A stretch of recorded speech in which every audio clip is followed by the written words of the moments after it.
is me. See, I want to be blessed. I don't want to be blessed. I want to be blessed to feel blessed. You see, I want to live my life in the overflow. I want to have more than enough. Check this out. Well, it's time for me to start to elevate. Been down too long, time to graduate. Mount up my wings like an eagle, you see. Turn all my dreams to reality.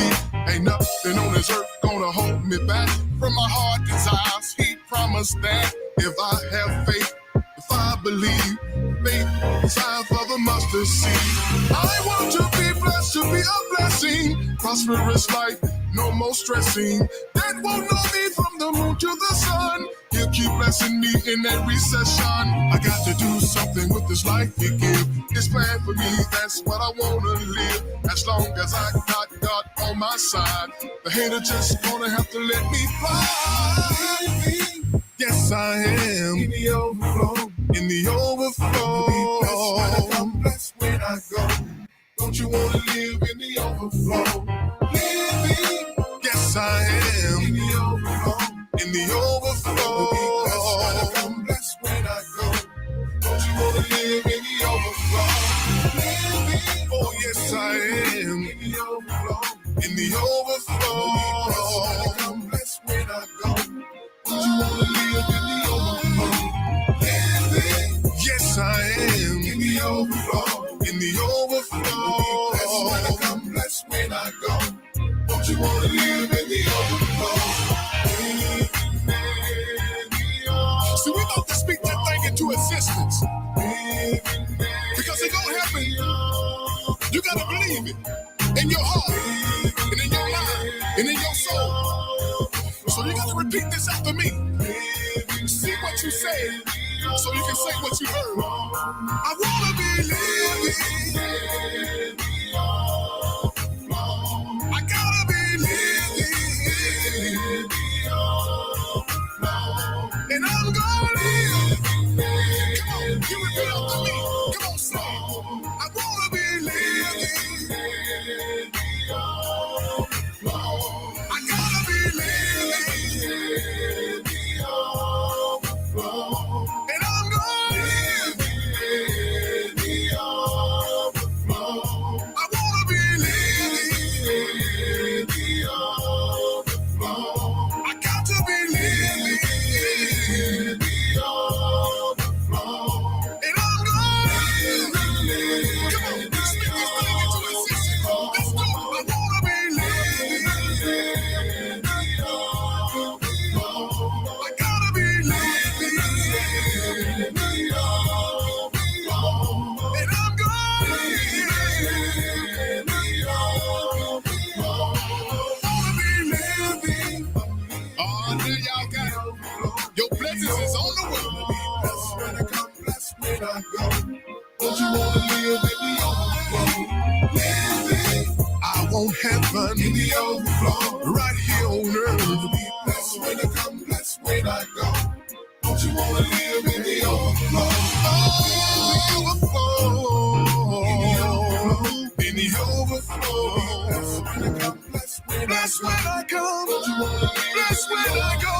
Hey, hey, hey, hey, hey, hey, hey, hey, hey, hey, hey. What's up, y'all? What's up, y'all? Welcome to Overflow, the Everyday People Show.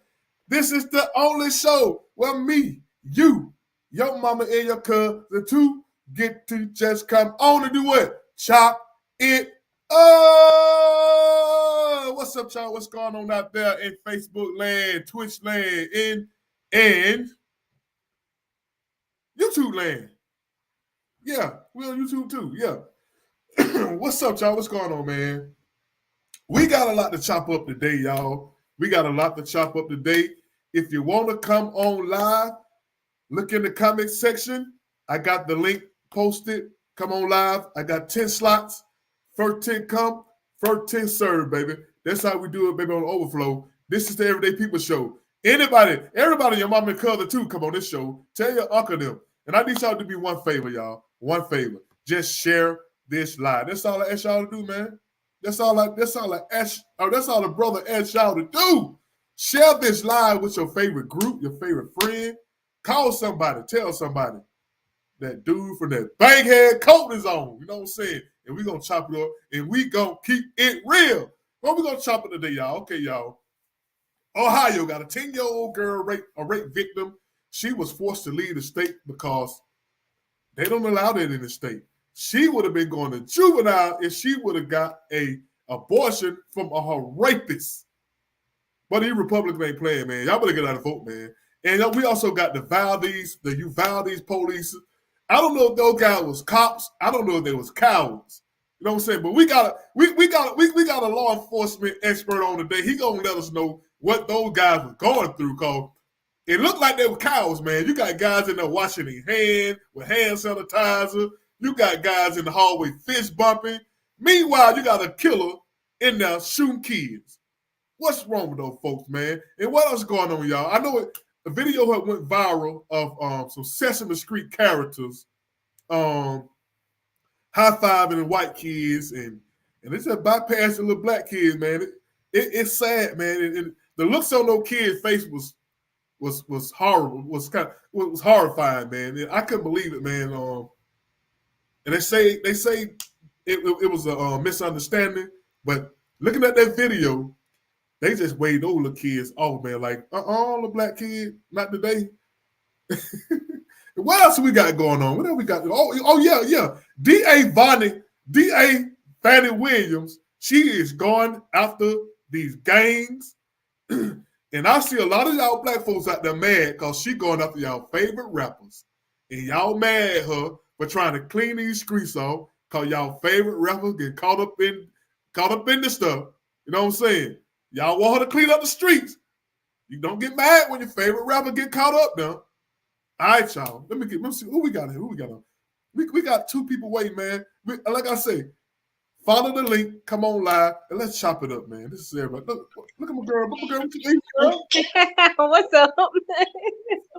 Curse on the East chitlins over there. Nah, man. No, I'm just collard greens. I have collard greens and turnip greens. Let me see that plate. Don't spill it now. Let me see. Over here. Yeah, these are greens and grains, baby. That's it. Oh, look at Kirsten cooking on. Chef Kirsten over there putting it together over there. What's going on, Kirsten? How you doing? I'm doing good. How you doing? I'm doing good too. How you doing? How was your weekend? It was great. What did I do this weekend? Oh, it was great. I celebrated. We went to the movies. It was my niece's birthday. Lots of family time. What did we went to see? The little movie Cause of Fury. Some little animated movie. You went to saw a kiddie movie. Yeah. My niece, she turned. How old is it? 5. Did your daughter have to give you the number? Huh? Did your daughter just scream out 5? Yeah, you heard her. You forgot already. Your daughter had to remind you. I know, because it's a lot of them. But she got 3 little ones, and one they birthdays back to back, and one just turned 5, the other one turned 4, and the other one turned 3. So, yeah. Well, happy birthday to your niece then. Mm-hmm. Yeah, that was about it. Spent time with the family, and it was cool. Went to my sister-in-law's house. You know, had some little family time. So, ain't that like family time? Ain't that like family time? Right. That like family time. Yeah, but you know, it's middle of dinner for me, so I'm just gonna be eating a little bit. What time you serve? You serve dinner at 7:00 every day. Yeah, I try to do it before the show, but yeah, it'd be like right at 7 because I started cooking at like 5:30. Okay, then what's up? What we got right here? Mm-hmm. My man, DVP in the house, y'all. Hey, DV. I'm gonna turn those. Hey, I'm gonna turn those DVP, and I'm just gonna sit back, man. I'm saying, I'm gonna let him do his thing, man. Hey, man. Kirsten, Trina coming soon. I'm gonna let y'all do y'all thing. I'm just gonna sit back and chill and enjoy the view. I'm gonna just sit back and enjoy looking at good looking women. That's all I'm gonna do. That's all I'm gonna do. Okay. I'm gonna need some law enforcement points of views, man, on some stuff that I see, man. I saw you try to put me on blast, but we good. Hey, man, I'm gonna give you the truth as best I know it. Oh, the best you know it. Best I know it. Yeah. All right, let's hop on up into it then. What you do that weekend, man? I'll ask you that, man. Who? What you do that weekend? Shit, I work, man. I'm just sitting here trying to stay out of trouble, bro. I'm trying to grow a beard like you, man. Look. This ain't an X-rated show. I ain't gonna tell you how to grow the beard like me. So I'm just going, you know what I'm saying? Are you growing your beard out, Robert? I got a couple of black spots left though. I gotta get rid of these black spots right now. Robert still got a baby face. He can't. I used to dye my hair black, but now I want to dye it gray. Right. Don't die. Yeah, the gray looks nice. I like the gray. But I'm just telling you now, because you ain't there yet. See, mine is platinum, because that's what the Chinese people told me. It ain't gray, because I don't do the dirty. It's platinum, and I keep it clean. Oh, okay, it's platinum. Okay. Yours probably gray, because you got a dirty mind. But well, you got to inbox me how you get it like that then. That's just the way it turns. Some people's turn gray, some people's turn platinum. What's up, how Moretta? Yeah, you got to let me know then how you get it like that then, bro. You know what I'm saying? I gotta. My mind's telling me something, but I ain't gonna say it. Yeah, it's all in the diet. That's all I'm gonna say. Man, look at DP, me. where you from, DP? What side of town? Oh, I'm a Grady baby. Okay, I was trying to see if my mama knew you. No, you didn't come across as a Grady baby. You came across as a Crawford Long baby, man. No, that's good. But because of how you knew me, you should have knew I was a Grady baby. Because everybody accept me because I'm from the hood. I just made a couple of good decisions. Yeah, but it ain't too many people who I don't know nothing about. Yeah, I remember I grew up in Dixie Hills. I grew up in Adamville. I grew up in Bankhead. Wow. Oh, you grew up in Dixie Hill? My grandma used to stay in Dixie. Bro, we stayed one step ahead. We stayed one step ahead of the Marshalls, bro. Wow. I know about this life. Hey, my girl Anna froze up on me. Hey, what's up, girl? Hello. Happy Tuesday. What it do? What's happening? What up, Miss Ann? Per usual. What Ann said she was coming on? Somebody, it wasn't no problem get somebody else to come on here. I'm plugged in, Rob. Okay, I'm plugged in. Now he say his wife coming on today, so I'm chill. That's why she coming. Cause Ann ain't gonna be here. I don't think she never met Kirsten, but yeah. That's why I said she's gonna look back. I'm gonna sit back and enjoy the view. That's all I'm gonna do. So it's gonna be nice. Women, let the women take over. Period. Y'all taking over everything else. You might as well. We taking over y'all falling back. No. Oh, but see, leave it up to Ann to come back like that. I shouldn't even say it then. It look like we're doing everything in our power to try to keep them subversive. You know what I'm saying? That ain't the way it's gonna go. It's ain't. It's just ain't. All right, y'all. Let's chop up the first story, man. The young girl traveled across state lines into Indiana to get the procedure.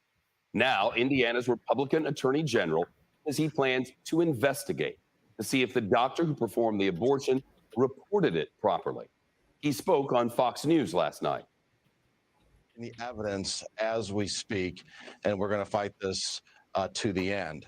Including looking at her licensure, if she failed to report. And in Indiana, it's a crime to not report, to intentionally not report.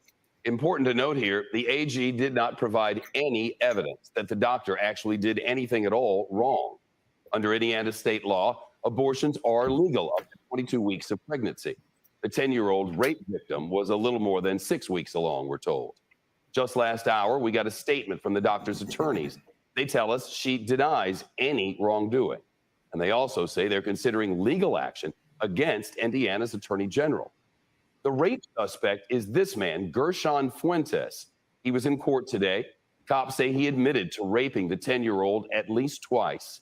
They say lab workers are testing the DNA to confirm that he impregnated the child. Here's CNBC's Perry Russum. On Twitter, the Indiana doctor who says she performed an abortion on a 10-year-old girl who was raped writes, "Doctors must be able to give people the medical care they need, when and where they need it." Doctors, not lawmakers! The Dr. Caitlin Bernard at an abortion rights rally in Indianapolis 2 weeks ago. The woman is a life. The person who's carrying the pregnancy is a life. When will her life matter? The story of the girl from Ohio forced to go to Indiana was mocked at first until charges were announced yesterday. It was disgusting that prominent Republicans, the Attorney General in Ohio, a member of Congress from Ohio, that they mockingly said that that girl who was raped didn't exist. A Wall Street Journal opinion piece headlined "An abortion story too good to confirm," later linked to an update of "correcting the record on a rape case." Indiana's Attorney General Todd Rokita saying he will investigate whether the doctor reported the rape. We have this abortion activist acting as a doctor. Rokita says he will fight this to the end, including looking at the doctor's medical license. I'm not letting it go. The 10-year-old story igniting questions about possible interstate travel abortion bans. I just simply don't believe that they're necessary at this point. Today on the Senate floor, lawmakers debating a bill that would protect the right to travel from state to state to get an abortion. Should the next little 10-year-old's right, or 12-year-old's right, or 14-year-old's right to get the care that she desperately needs be put in jeopardy? No state has banned interstate travel. Now, am I confident there are some people that are out there talking? Yes, but there's also in this Senate 5,000 bills that have been filed, and how many of them are actually going to move? And then late today, the Indy Star's reporting they have a copy of what is called the terminated pregnancy report for the 10-year-old from the state's Department of Health. And they say that it shows the doctor reported the abortion before the state deadline, and the doctor also reported the abuse. Chef. Wow. 10 years old. So what y'all think about this, man? 10 years old? Y'all think she should be forced to have a baby? No. No, that's very sad, though. Nope. I don't think, just in my opinion, I don't think that anybody that can't carry a baby, that biologically, by nature, cannot carry a child, has any right to tell anybody that can carry a child what they can and cannot do. Like, how do you know? How do you have a leg in the fight? Like, how do you have... How? Where does your sense of understanding come from? Where does your sense of knowledge come from? Where does it come from for you to be able to dictate what should happen? I think a lot of these Republicans think they're doing the work of God or something. It ain't even just a Republican thing. That's a people thing. Like, some people but feel like you can have some type of power over my body, especially when I've been wrong. How dare you? Especially a 10-year-old child who she has no idea what to do with a baby. I would think she would, you know. Absolutely so not. And to force, and one guy said he gonna make sure he take care of this or something. I'm like, dude, really? Yeah. Just ignorance. Like, the whole thing really just pisses me off. Anytime people want to go to talking about women's right, when men think they're gonna huddle up and talk about women's right, it rubs my soul the wrong way. Especially when it comes to the right of our body and anything that goes on with our body. Like, why is there a circle of men telling women about what's good and not good for their body? Yes, I'm most definitely pro-choice, and that's very sad. A 10-year-old girl, like, she's still learning herself. She should definitely not be forced to have a baby. I think that she should be able to have her abortion, and she's still within limits. Hey, how you doing? She's still within limits. They said she was like 6 weeks. Miss Trina Marie has entered the building. Hey, Trina. Hello. Nice to meet you. Nice to have you, Trina. She made it. What's she sipping on over there? Trina, what's Cut your mic on, babe. Cut your mic on. See, you got a producer. You got a producer on your show. She uses somebody else to cut her mic on and off. You know what I'm saying? What's going on, Trina? Not much. What's going on with y'all? What you drinking? Some Kool-Aid?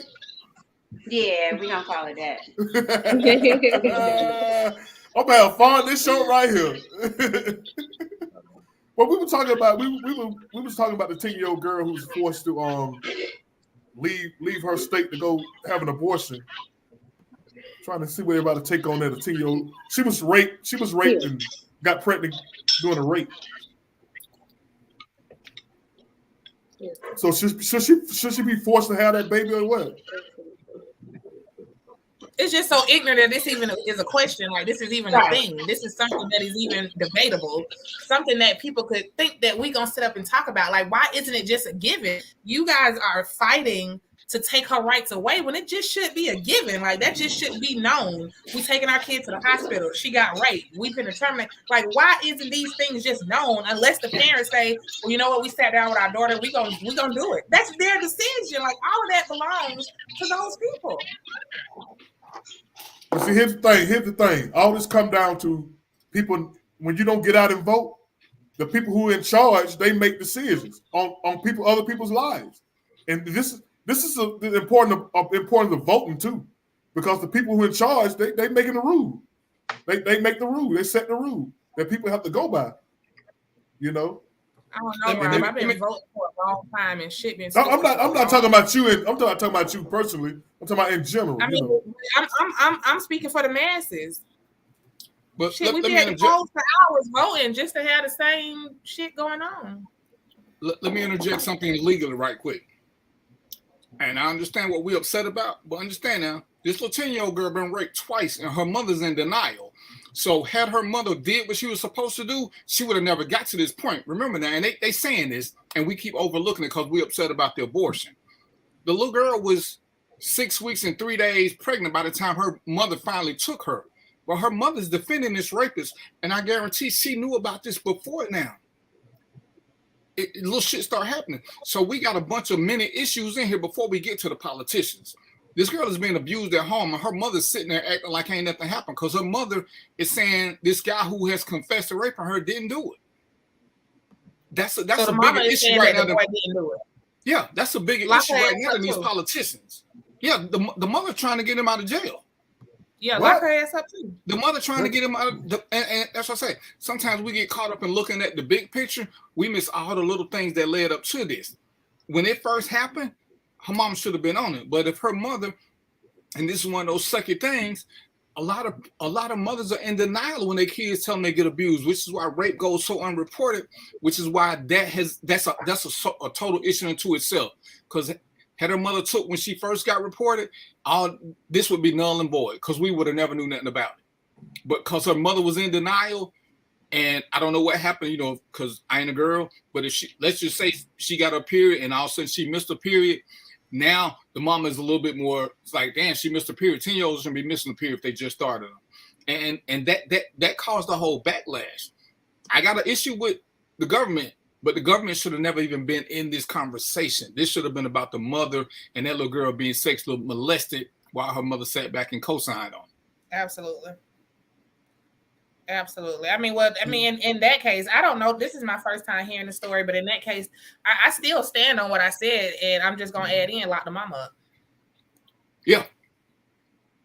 But like I said, go ahead. But see what the politicians come in at now, if all these Republicans get they laws passed, this abortion it's going to be illegal in, you know what I'm saying, most states. It's going to be illegal. So, you know, and what's that's going to stop? What that's going to stop? No, if a doctor's facing jail time, they're going to be reluctant to perform an abortion. That's $1 million business. It's not going to stop. They're just going to find a different way to do it. It's going to be underground. It's probably going to be a lot of people die, but the business is not going to stop. They're just going to. But who can afford that though? But who can afford that? I think they said it's only illegal past a certain point, like 8 weeks, because actually the baby don't even develop a heartbeat until after the eighth week. 6 weeks. But that's 6 weeks. 6 weeks. Oh, 6. What's 6 weeks? 6 weeks. That's where the baby get the heartbeat. That's what the whole heartbeat bill thing is about. That's when the band kick in. If you 6 weeks plus pregnant, you can't get it. And the sucky thing about it is, regardless of men want to say, oh, women know their period, women know their body, blah, blah, blah. Our bodies do such different things at different times. Majority of these women are not finding out they're pregnant until they're 6 weeks. Yeah. And that's if they own it. When I posted it in a bunch of different groups, I asked women when did they find they were pregnant. Most women didn't know they were pregnant until 2 or 3 months. Most women didn't know at 6 weeks. I want to say out of the 200-300 women that answered the question, only 10, maybe 15 knew at 6 weeks they were pregnant. But that's because they was trying to get pregnant. So see, they were I fall in that monitoring. category. With both of my kids, I knew at 4 weeks that I was pregnant because I just have that very funny body where when you know. My periods are dead on. They don't miss since I've been a little girl. So when you know. So 4 weeks, I would have known. However, guess what, though? Even at 4 weeks, when you go to an abortion clinic, they're not going to terminate you until 6 weeks. So even though I knew early, it still wouldn't have done me no good because let me had got there 6 weeks in a day. Man, I'm shit out of luck. Wow. But see, the thing about all these, the thing about all these abortion laws, a lot of states got different laws. I think Georgia got the heartbeat bill. I think Texas got one of these states got at conception. You can't get an abortion. You know what I'm saying? At conception. So how?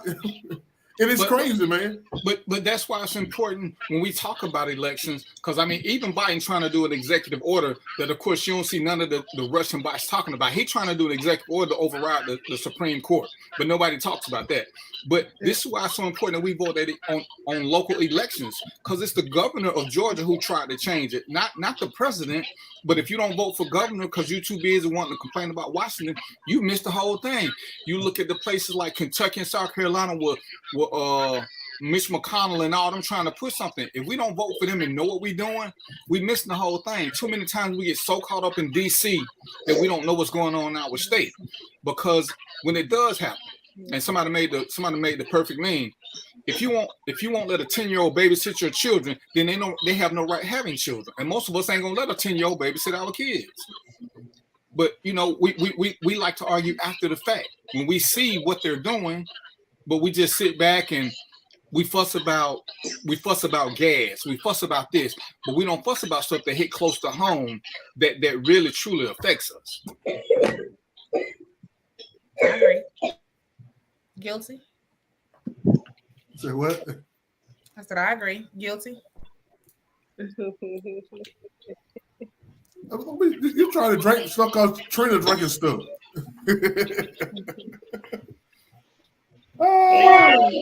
And always got her drink. Say what?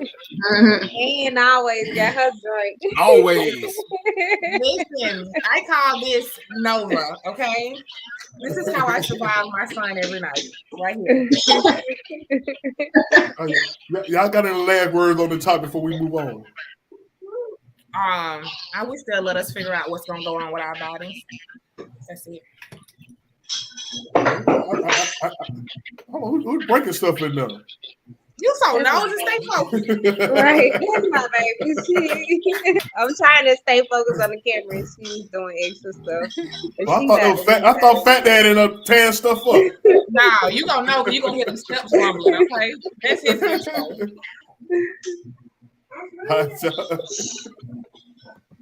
Let's go on to the next one. I want to see what DVP got to say about these cops.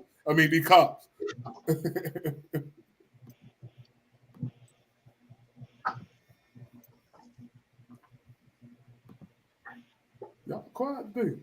I thought you were gonna play a video. I am gonna play a video. Hey, come on. The thing that I can tell you is there were multiple systemic failures. Those are the words from the House Committee Chairman. We will get more in the report uncovered in just a minute. But the city of Uvalde showed the victim families new edited footage from the body cameras worn by Uvalde police officers. Then the city released those videos to the public.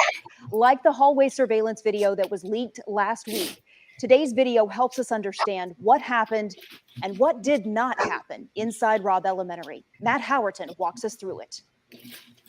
Get inside! Go, go, go! A new perspective from the darkest day in Uvalde's history.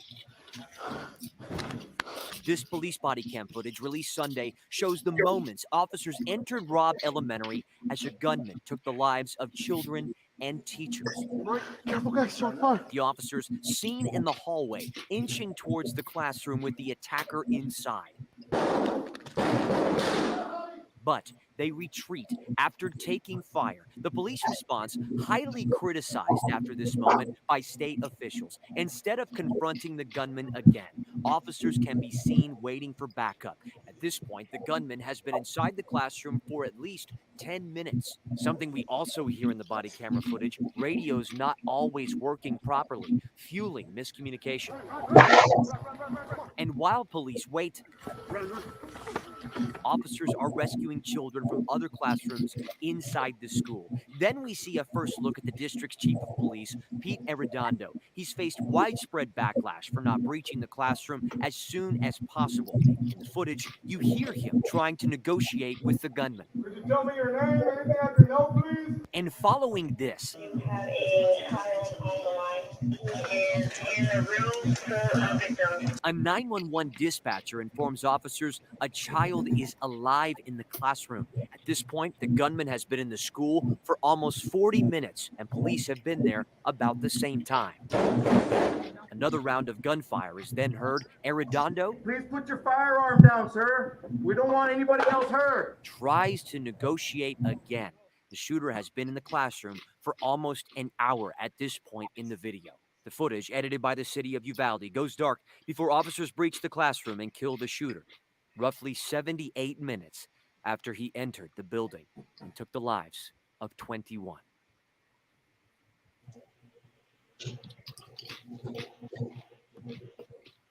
So, Darren, what's your take? You into law enforcement, man. So what's the proper procedure for that, man? Because people like me on the outside looking in, I saw some cowards. I saw some cowards, some cowardly cops, man. But I could be wrong. You know what I'm saying? What you saw inside, because we've been in a couple of those situations, unfortunately. What you saw was a lot of mismanagement, and you saw some undertrained people. You saw some super duper scary people, and you saw a bunch of people who just like the benefits of the job, but they don't want to do the job. Were they cowards? It's easy to say that, but if they were never meant to do the job, then they would fall into that category anyway. I'm gonna stand by the initial thought that I always say. Trina's my wife. She'd rather me come home a coward than be a dead hero. But at that instance, the risk they were putting themselves in, they wasn't in that dead hero thing. They had the numbers, they had shields. I see gas masks, which means they had gas. The threat level for them was diminished. So yeah, when it was just that one guy, I'm gonna say that one guy he got a handgun, the other guy got a rifle. The best thing he could do is wait for backup. But when you got 20, 30, 100 officers inside a building with kids and you can hear them screaming and you sitting there talking, dude, if you don't do nothing else but open the door and toss gas in, it's better than doing nothing. And once you're inside the classroom, and Ann know how big classroom, she a teacher. If we inside of a classroom, your rifle don't mean that much to me because if I got a handgun, I got more maneuverability. It take you too long to swing a rifle at me.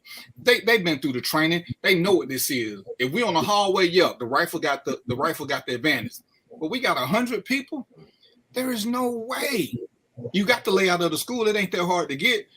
You got everything that you need, and all the officers weren't from the same agency. So let's just say that little crappy chief who told his officers to stand down. Legally, they got to stand down because that's what they were told to do. The ones that came from the state, they did. Those are the ones who eventually entered. But what took them so long? And it was a communications breakdown because nobody was talking to 911. And there's a lot of things that went wrong. And for that, they should all be held accountable because we all share a radio system. Whether you get the right information or not, at some point.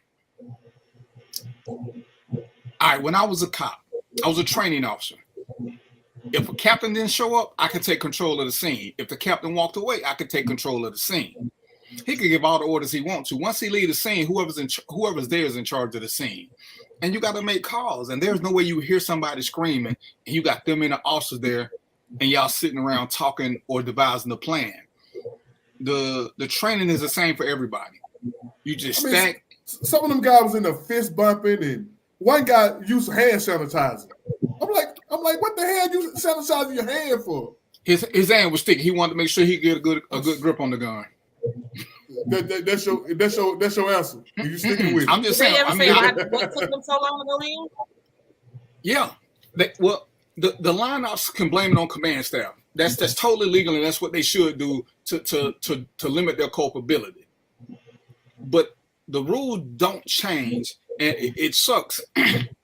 The law as it stands said, as a police officer, it is not my job to risk my life for a person, because they've been sued about not enforcing restraining orders, and a woman got killed. That whole thing sucks, but it's a law, and a lot of cops will stand behind it because Supreme Court said we don't have to risk our life. But there was limited risk of life in that situation. There was limited risk. So everything that they started doing, which is why you see a bunch of cops coming down on them now. Everything that we trained for, if we got the numbers, we're going forward. We're going for it. And they had the numbers. Even if they thought it was 2 shooters, we talking 100 cops, 100 well-armed cops. We ain't talking street cops. We ain't talking teachers. We talking cops who got the vest, they got the gas, they got the shields. Once you got the shields, you even if you by yourself, with that shield, you can address that subject, because that shield is meant to withstand a rifle blast. So I can't figure out for the life of me, I can't come up with no scenario where they are actively correct in standing down. There ain't none, not with that many officers. Well, maybe it's one of those little small towns where they really don't get too much action. They just didn't know what to do with it. You know what I'm saying? We talking Texas, where everybody got guns. They got action. I guarantee all them boys are hunters. Everybody in Texas talk about their gun rights and all this. And this is one of those things where but deals don't shoot back. See, that's the difference. You know what I'm saying? Yeah, but this is what if they don't shoot, why you got all that gear? See, again, because I did too much research, Uvalde got some of the best gear around for this type of event. They got some of the best gear around. They got federal grants for this stuff. So you got everything you need. You are better. You almost got stuff that's military grade. So why you get it if you ain't gonna use it? They got top of the line equipment. They not like APD where they doing the best they can with what they got. They got top of the line stuff. You see them folk had gas masks on? They should have been at the front as they tossed the gas in. You let them go in, you let the rifles go in behind them. I mean, it sucks to gas kids. It sucks. But what sucks worse? Gassing your kid and they have a coughing spell, or letting them die while you wait for 77 minutes while they've been shot? I can't tell you now a parent who would have said, don't go in there with gas. I can't tell you now a parent who would tell you, don't go in there shooting. The kids are crying. They already saying they've been shot. What are you waiting for? What are you waiting for? There's no good reason. And you spend all that time and energy pushing parents away, threatening to lock parents up who want to go inside. Yeah, and y'all 100 strong. Yeah, they had shields and everything. Rob, you know how hard it is to get 100 officers in a place? And for Uvalde to be that small and they can have 100 officers, that tell you they were way overly prepared. You can shoot a guy in Atlanta. You can shoot a guy in Atlanta right now, and I guarantee you by midnight you won't have 100 officers on the scene. And we know it's a shitload of officers in the metro area. You can't get 100. You had over 100 for that little school, for that little town, and nobody knew nothing. Nobody knew nothing. We just sitting back waiting. You can hear the kids screaming on the video. You can hear the kids. So are y'all trained? Wait on like a SWAT team to come in, help y'all out or something? You train to wait on a SWAT team when you don't have the appropriate gear. Like I said, if he break out with a gun and we in a long hallway, me by myself, if all I got is a handgun and a vest, yes, my job is to wait on SWAT. My vest won't stop a rifle. It won't. Now, when I went to Fugitive, I got a flak jet, which would stop it. When something happened and the Fugitive team went there, we couldn't wait on SWAT. We had long guns, we had military grade vests, we had gas, we had all stuff. We couldn't wait on SWAT. We were supposed to be a special operations unit, which means you're trained better, you got better shit. We can't sit back and say, let's wait. Let's wait. Now, I don't know if you remember that shooting at Boat Rock. When they had that shooting at Boat Rock, and all we heard were automatic weapons, we waited. We heard 30, 40 automatic weapons. It was 5 of us. We can't beat that many automatic weapons. We called in 7 different agencies. We called in Fulton County PD, Fairburn, Palmetto, Union City, Tri-Cities, East Point, College Park before we addressed Boat Rock. Because we didn't have enough people for the firepower that we heard. But it's only one gunman. It's only one. Which we're going to wait to see if he run out of rounds. That's never the game plan. And I think SWAT was called in. SWAT was there. That was who had the shields and stuff. Those were response units. Those weren't line officers. They had the best of the best there. And the best of the best was shit. At the end of the day, I mean, spade to spade. And they should all be fired. But guess what? When they get fired, they're gonna get rehired by somebody else because they ain't gonna go on their record because they're gonna let them quit. What happened when they fire all of them? Who they gonna hire? They're gonna hire inexperienced guys then, right? What's the difference between hiring inexperienced guys and people who ain't gonna do shit? What's the difference? What's the difference? Well, I guess you'd rather have inexperienced guys who ain't gonna do shit. If you can't afford gas, would you rather have a Cadillac or a bicycle? Bicycle. The Cadillac just sitting there looking pretty. At least the bicycle can move, right? Yeah. So, I mean, them officers sat there looking pretty, using hand sanitizer and all this. You might as well have had Barney there. What would have been the difference? Your tax dollars would have went down. So if you ain't gonna do shit, in mass like that, why be there? And you know, it sucks. But remember what they said. This footage was leaked because they didn't want to get this out. So one of them cops had to do that because they knew it was, and it was probably a cop who was there who had been pushed to the back. And this is the time when we say what officers knew. Some people don't know, but when you got the evidence, it's easy to do it then because you can just release it to somebody and let the chips fall where they may. Because ain't nobody gonna come up. I guarantee you, ain't none of them officers gonna come up and say, "Yeah, we effed up." They're gonna stick behind the company line that the little Arondo follow protocol. Right. And there is no true protocol for that type of emergency. You get together, even with people you don't know. You sit there 3 minutes, y'all get a plan, and then y'all execute that plan. We don't have to be from the same place. So, Ann, let me ask you something. You're a teacher, right? Do y'all have a plan in place for something like that? Look like Ann went to sleep on me. Look like she froze. Respecting me, Rob. So what? See. You there? Nah, I'm very much woke. Can you hear me? Can you hear me? Yeah, I hear you now. I hear you now. You hear me now? You said, and you a teacher. I'm tired of correcting you, Rob. I'm a principal. I don't pay the dues for you to call me. Well, okay. You work at a school, right? What's y'all protocols? Do y'all have protocols in place for events? You know what I'm saying? Yeah, I mean, happen like that?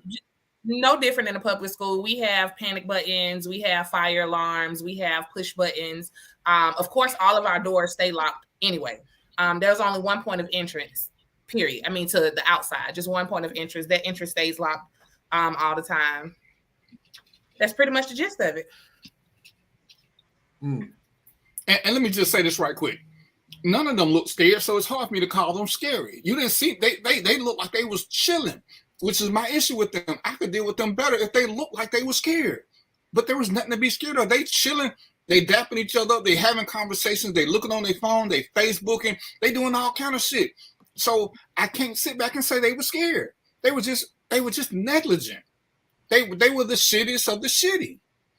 There was no fear in their face whatsoever. I didn't see nobody when you're scared, you don't put your gas mask on. When you're scared, you don't line up in a bunch. You try to get to the back. Right. They all there chilling. Mr. Vincent said, "What's the principal's job in this dire situation?" Honestly, I'm no different than everybody else. My first thing is I hit the panic button. Once I hit the panic button, all my teachers' doors locked. All my kids are locked inside the classroom. As I tell you, anybody that knows, parents included, they know I carry. So you got to come past me in order to get to the rest of my people. I'm definitely nobody's superhero. But if I can help it, you're not getting to my kids or my staff. Period. You go, girl.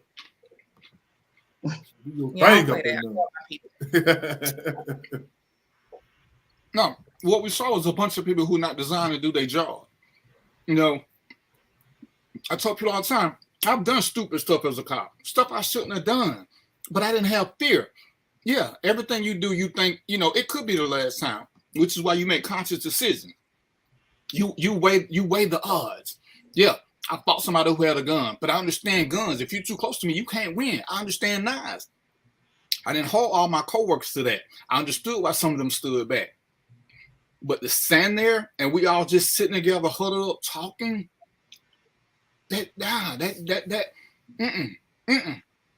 We went to a house on Red Oak. A guy was on the roof shooting at people. See, that time we had to wait. He was on the roof. He had a position of advantage. There was nothing that we could do other than get shot at in patrol cars. So, you know, we started blocking off the area so nobody else could come in. We on the bullhorns telling everybody to stay in the house, but we can't address the shooter. All we got is handguns. Now, when SWAT showed up at the church, 15 minutes, SWAT took care of everything. But initially, yeah, we can't do nothing but tell people to stand in unless we want to get shot for them. I ain't gonna tell nobody to get shot. That's just asinine. Okay, man. But yeah, I didn't see no fear. But I mean, we can say they didn't do nothing, but none of them showed me anything that would equate to fear. Because when you scared, that's almost an excuse as to why you didn't do something. Because then you panic. I didn't see panic in none of them. Their failure to act was negligence. It was deliberate indifference. Those are legal terms for what they did. There was no fear there. Fear is a good reason why you don't do something. They weren't scared. Right. I can't get them that promotion. Right.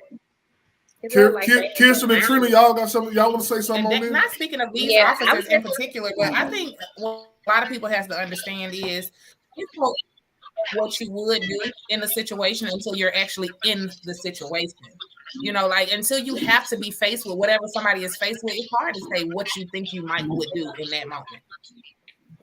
Right. I was just gonna say my perspective is it looked like they was just basically allowing it to happen, like allowing it to play out. So Robert, let me ask you a question, Robert. You remember playing football against the sheriff department and they got mad at y'all? We was out here at 166 and one of the sheriffs went to the car to get their pistol. What did y'all do? Everybody opened up their bag and pulled out their pistol. Wasn't no fear there. Y'all was ready to shoot at police because they pulled a gun. Well, he was no police at that point. he was a threat. He was a threat at that point. but my point is, who ran? Who ran? Nobody. Because we had the advantage. It was more people on Soul Patrol with pistols than that one little sheriff who went and got his little pistol. He couldn't win. And what did he do? He backed his ass away. Nobody ever got in, except for me. Nobody else ever got in trouble about that. Except for you. Oh yeah, I took 3 days for that one for y'all.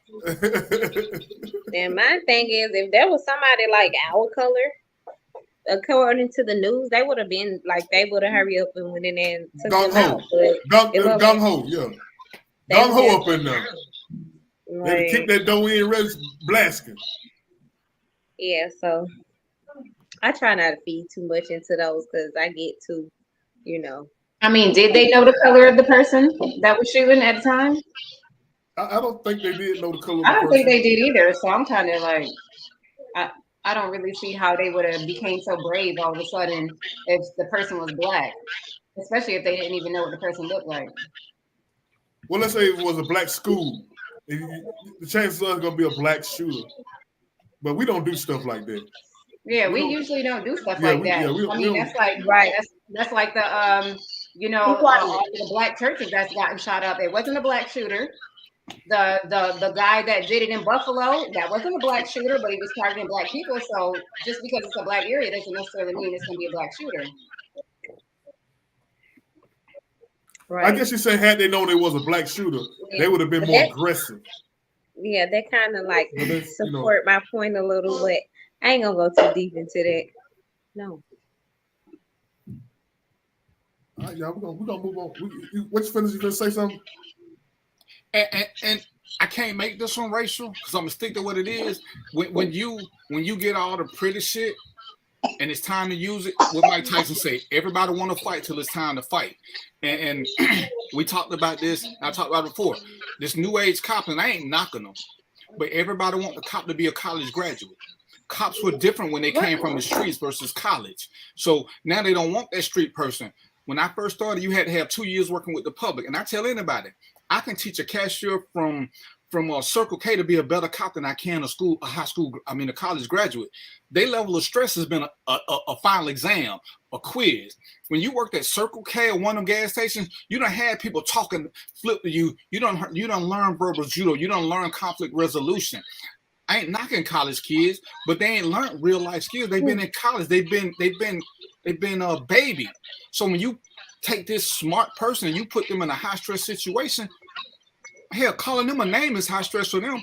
The girl, and I'm using the girl specific. The girl at Circle K don't think twice when you say something foul to her. She just look at you and laugh, and as long as you're on the other side of the counter, she don't even hit the panic button. I'm sure that Ann, as a principal, has probably had a loud parent or two. And guess what? Ann just look at them.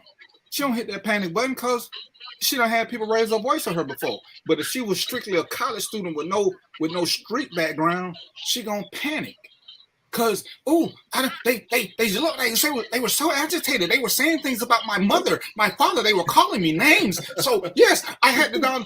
But that ain't what people who come from high stress situations do. Mm-hmm. But college kids who we getting so many of because they're better educated, but they not making the cut. And we got to get back to having cops. Everybody want to talk about community policing. You got to have cops who know how to deal with people at their base level, and the gun not be their first reaction. To lock them up not be their first reaction. And we don't have that no more. That's why you see way more complaints about cops. It ain't got nothing to do with social media. We didn't have these problems growing up with cops like people having now. And we were bad, but we were respectfully bad. So yeah, that's it. But yeah, when it comes to kids, man, if you ain't down to protect kids, I'm gonna blame the agency because they go through all this training. A lot of training do is paper training. What would you do in this situation? They don't put you in a situation where people are shooting at you to see what you're gonna do so that you get acclimated to it. Once you've been trained for that, you don't panic about it no more. That's why, and in schools like that, they do fire drills constantly. Why? So it get drilled into the kids' head. So when the alarm go off, don't nobody panic. They know what they're supposed to do because they don't walk through it a dozen times. So when it finally happens, nobody panics. Because if they didn't never do it, and all of a sudden Ann hit that panic button, and doors start locking or the fire alarm go off, everybody gonna be running around like chickens with their head cut off because they ain't never had to do it before. You gotta train it. You gotta do realistic training. Clearly, Uvalde didn't do it. I agree to that. We just got through going through a training a few weeks ago for this. Anyway, went through a training, and I'm watching the videos of what said behavior programs look like, and you have behavioral students, and I'm watching it, and it's comical because what the hell school you at? This is not real life. You know, this is something somebody has made up of what they think a school environment is, what they think a troubled child look like. You're not going to understand how to deal with a troubled child until you have to deal with a troubled child. But if you watching this video where everybody is hunky-dory and you're able to just redirect them and say, hey, go sit down, and they do it, you fooling these teachers to thinking that they go into these classrooms, they are ready to handle children that are completely out of control, and they don't have the foggiest idea of what's going on. Somebody say shout out to Trina Wineglass. Trina, tell her what's up with that wine glass, Trina? I can't really see it. This is one that I what do you call it? Like blinged out, just a regular glass. You can't really see like all the little jewels and stuff with my name. Personalized custom glass. Oh, let me show it again. You can't really see it because can somebody get that glass? Okay. So I'm gonna let you get some advertisement in and everything. Where can they get a glass like that, Trina? While we talk about your glass, you gotta hit me up. Go to Little Things by Kalia, or just inbox me. Oh, okay. Y'all heard that? Bo, you go get your girl. Go get your wife one, Bo. Bono the best salesman in the company. You know what I'm saying? I've been trying to get him one for his barbershop. See, this is mine. They need an update, but this is mine. We're gonna move on to the. Oh, bro, she got some. I'm gonna tag you on some pictures. We ain't trying to do the whole commercial. We'll do that. We'll do that in the comments. In the comments, man. But right now we're gonna go to this one more video that went viral. While the two little black girl got snubbed by Sesame Street. I saw that this morning. I don't know. It was crazy, man. An outraged mother is calling out Sesame Place after she said her two black daughters were shunned by a character. The woman, identified as Jody on Instagram, was with her children as they watched characters parade through the theme park. Video footage captured by the mother shows the two girls excitedly reaching out to touch the character Rosita. As Rosita nears the girls, she is seen high-fiving other children and a white woman standing next to the two girls. Instead of high-fiving Jody's girls, the character is witnessed waving her hand no and avoiding contact with the girls altogether. Jody claimed Rosita followed through with high-fiving a white girl after ignoring her children. She shared footage and her frustrations on Instagram. The 17th of July. I'm going to keep posting this, because this had me hot. We were on our way out of Sesame Place and the kids wanted to stop to see the characters. This disgusting person blatantly told our kids no, then proceeded to hug the little white girl next to us, she wrote. The angered mother said she attempted to complain about the incident to a member of management but was unsuccessful.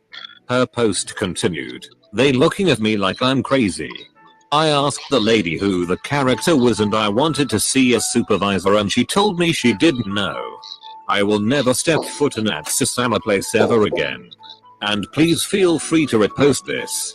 Actually run me my money back." So mad I stopped the video, but it got me so mad when he blatantly told them no. Social media users were equally outraged by the footage, many of whom believe race played a factor in the girls being ignored.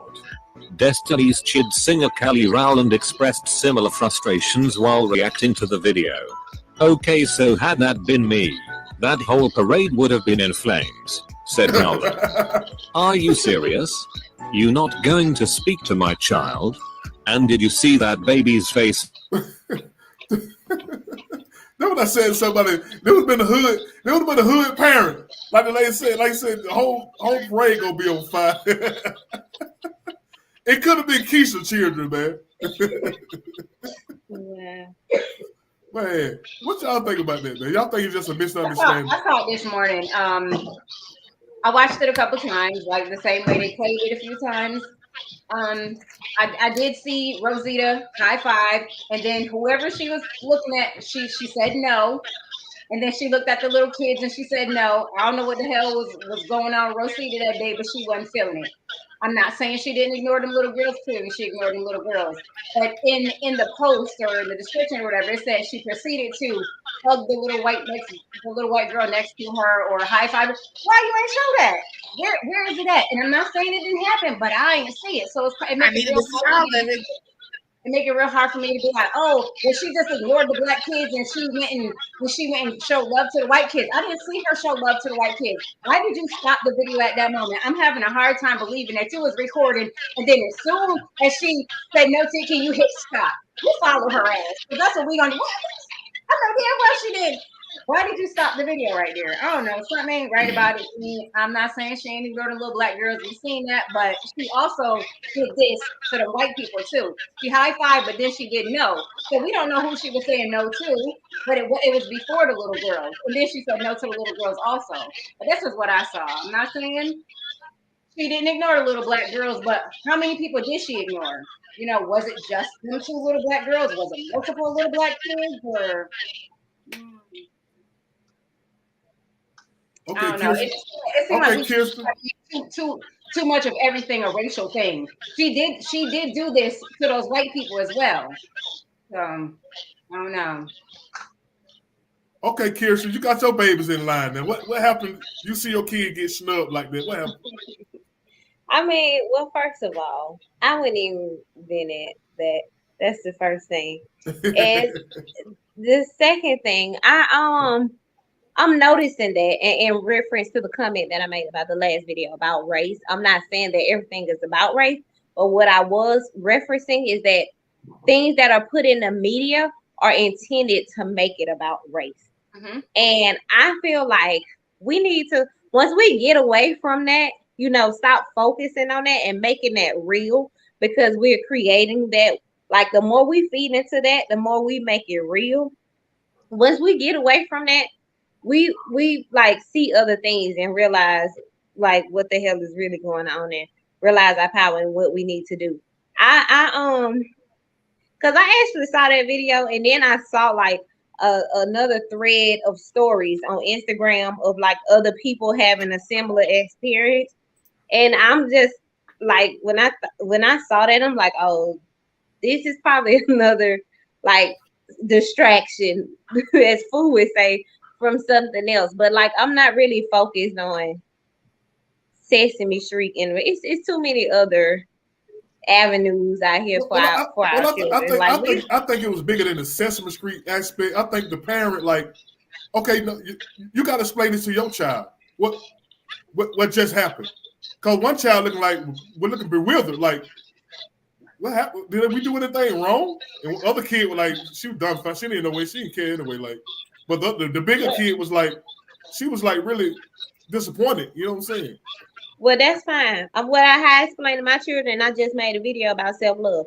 Everybody in the world ain't gonna like you or love you, and that's completely fine. As long as you love yourself, you be around people who do like and love you. Like, you, those are your people. If they don't like and love you, oh well. Like, but ain't Sesame Street supposed to be everybody people?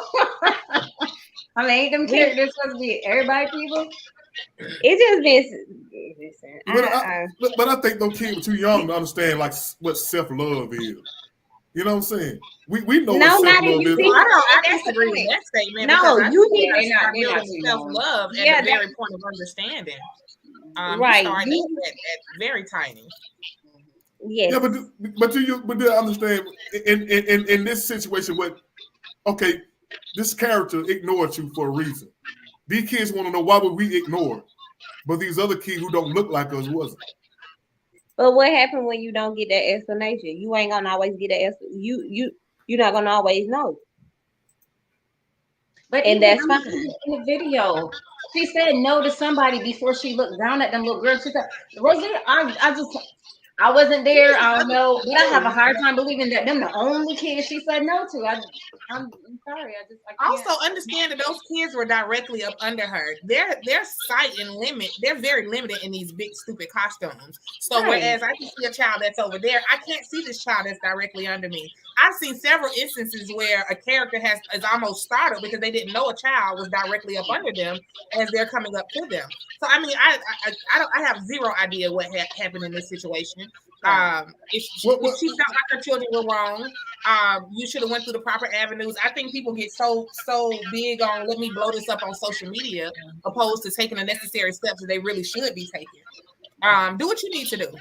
Do what you need to do. Now the character eyes are up here, but what the person inside the suit is, they're looking through something down lower. So the eyes are not real. They're not actually looking through the character eyes. That. But understand, if I have this big thing on me, this big old thing, my direct vision here is very much limited. Right. No. What I'm saying, what I'm saying, the character is, the viewpoint is in the chest.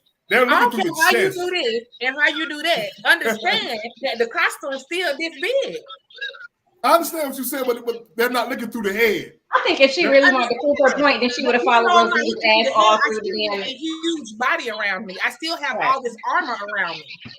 Right. But it appears when you put on goggles, Rob. When you put on goggles, you can't see directly here. Your peripheral is gone. Right. That's no different than having this big old gigantic head on you. That's shifting all around. Mm-hmm. Again, I'm not defending them. I'm just saying that is definitely a plausible thing. Right. I understand what you're saying, but the head is not where they're looking through. It don't matter if the head is on the toes. Understand what I'm telling you. And it appears that the character looked directly at the kids and waved them off. Appeared, but we don't really know where their eyeballs were. And that's the thing about it. Somebody looked at you ugly and you realized they was looking at you ugly, but you wasn't even looking at them to begin with. And you have to catch yourself like, whoa, I wasn't even looking at you. Right. And your face turned looking through and you. I wasn't paying you no mind. I'm looking straight past you. Or I might have been in my own world. Right. Well, I ain't making no excuse for the character. I think if she really wanted to prove her point, she would have followed Rosita's ass through the park. You know what I mean? Show that she was for other black kids. Don't just stop it immediately after she said no to your kids. Because like I said, if you look at the video again, she said no before she looked down at them little girls and said no. So them little girls wasn't the only people she was telling no to. We don't know what was on Rosita. My Rosita human too now, damn it. Rosita probably was tired. She been walking in the big floppy ass feet all day. We don't know. You know, we don't know. She didn't follow her. So we couldn't really see that she was hugging little white kids and giving little white kids high fives and just snubbing all the black kids. It wasn't enough. It wasn't enough. She just had high five 2 white kids at that level.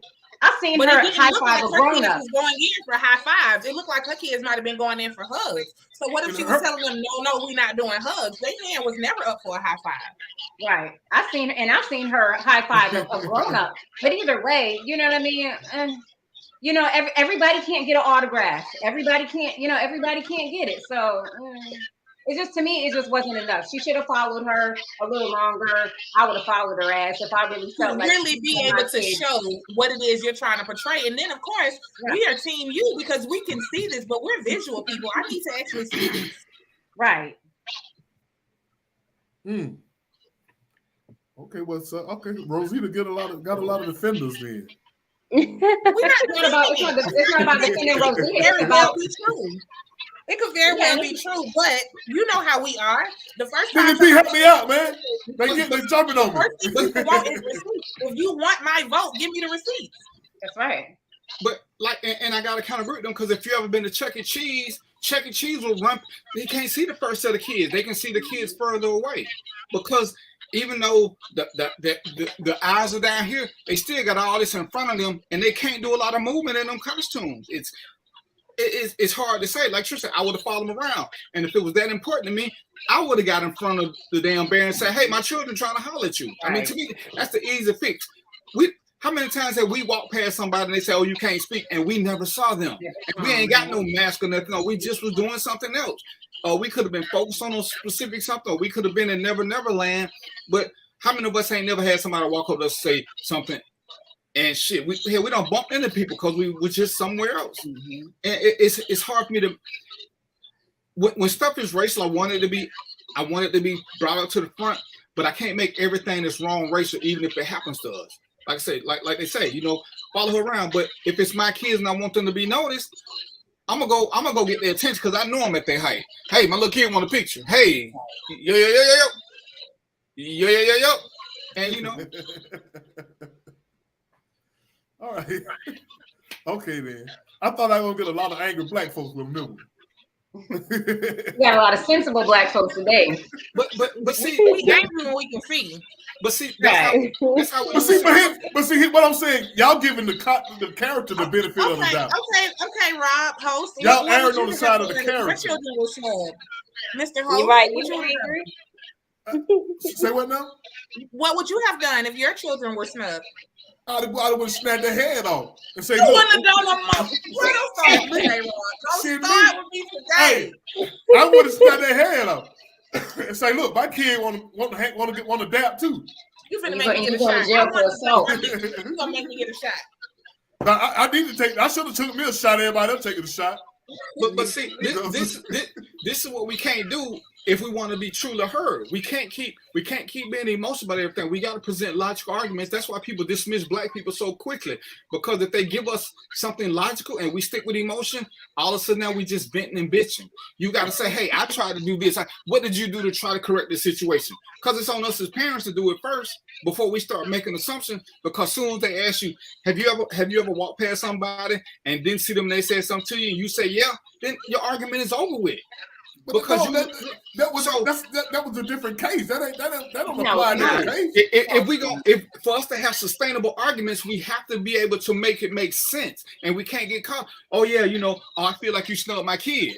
That's an emotional argument. I feel like you snubbed my kid because they reached out to you. You missed them. Okay, I came up to you and said, hey, my kid's right there. They want a hug. You looked at me and turned all the way around. Now I can drop kick you and take your head off, and then we can go from there.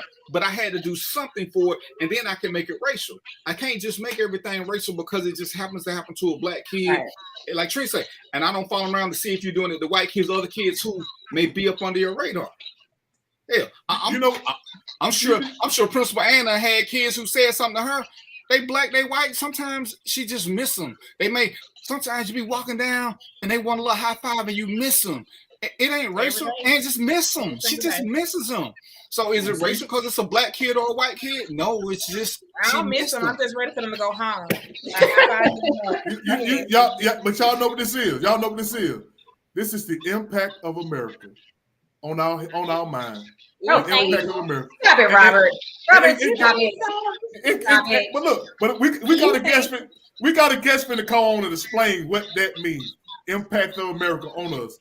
And we get to the point where we give the character the benefit of the doubt. When the lady don't say it, the lady giving y'all the video. You see the kids' faces. What did she give us? What did the character give y'all? Let me say this. Nothing. Nobody gave us nothing. Also, let's be clear. A lot of these parents go out there with this sense of entitlement that they done paid their money to get in the park and it's gonna be the way they said. We gotta break our kids out of this entitlement of absolutely everything. You are not entitled.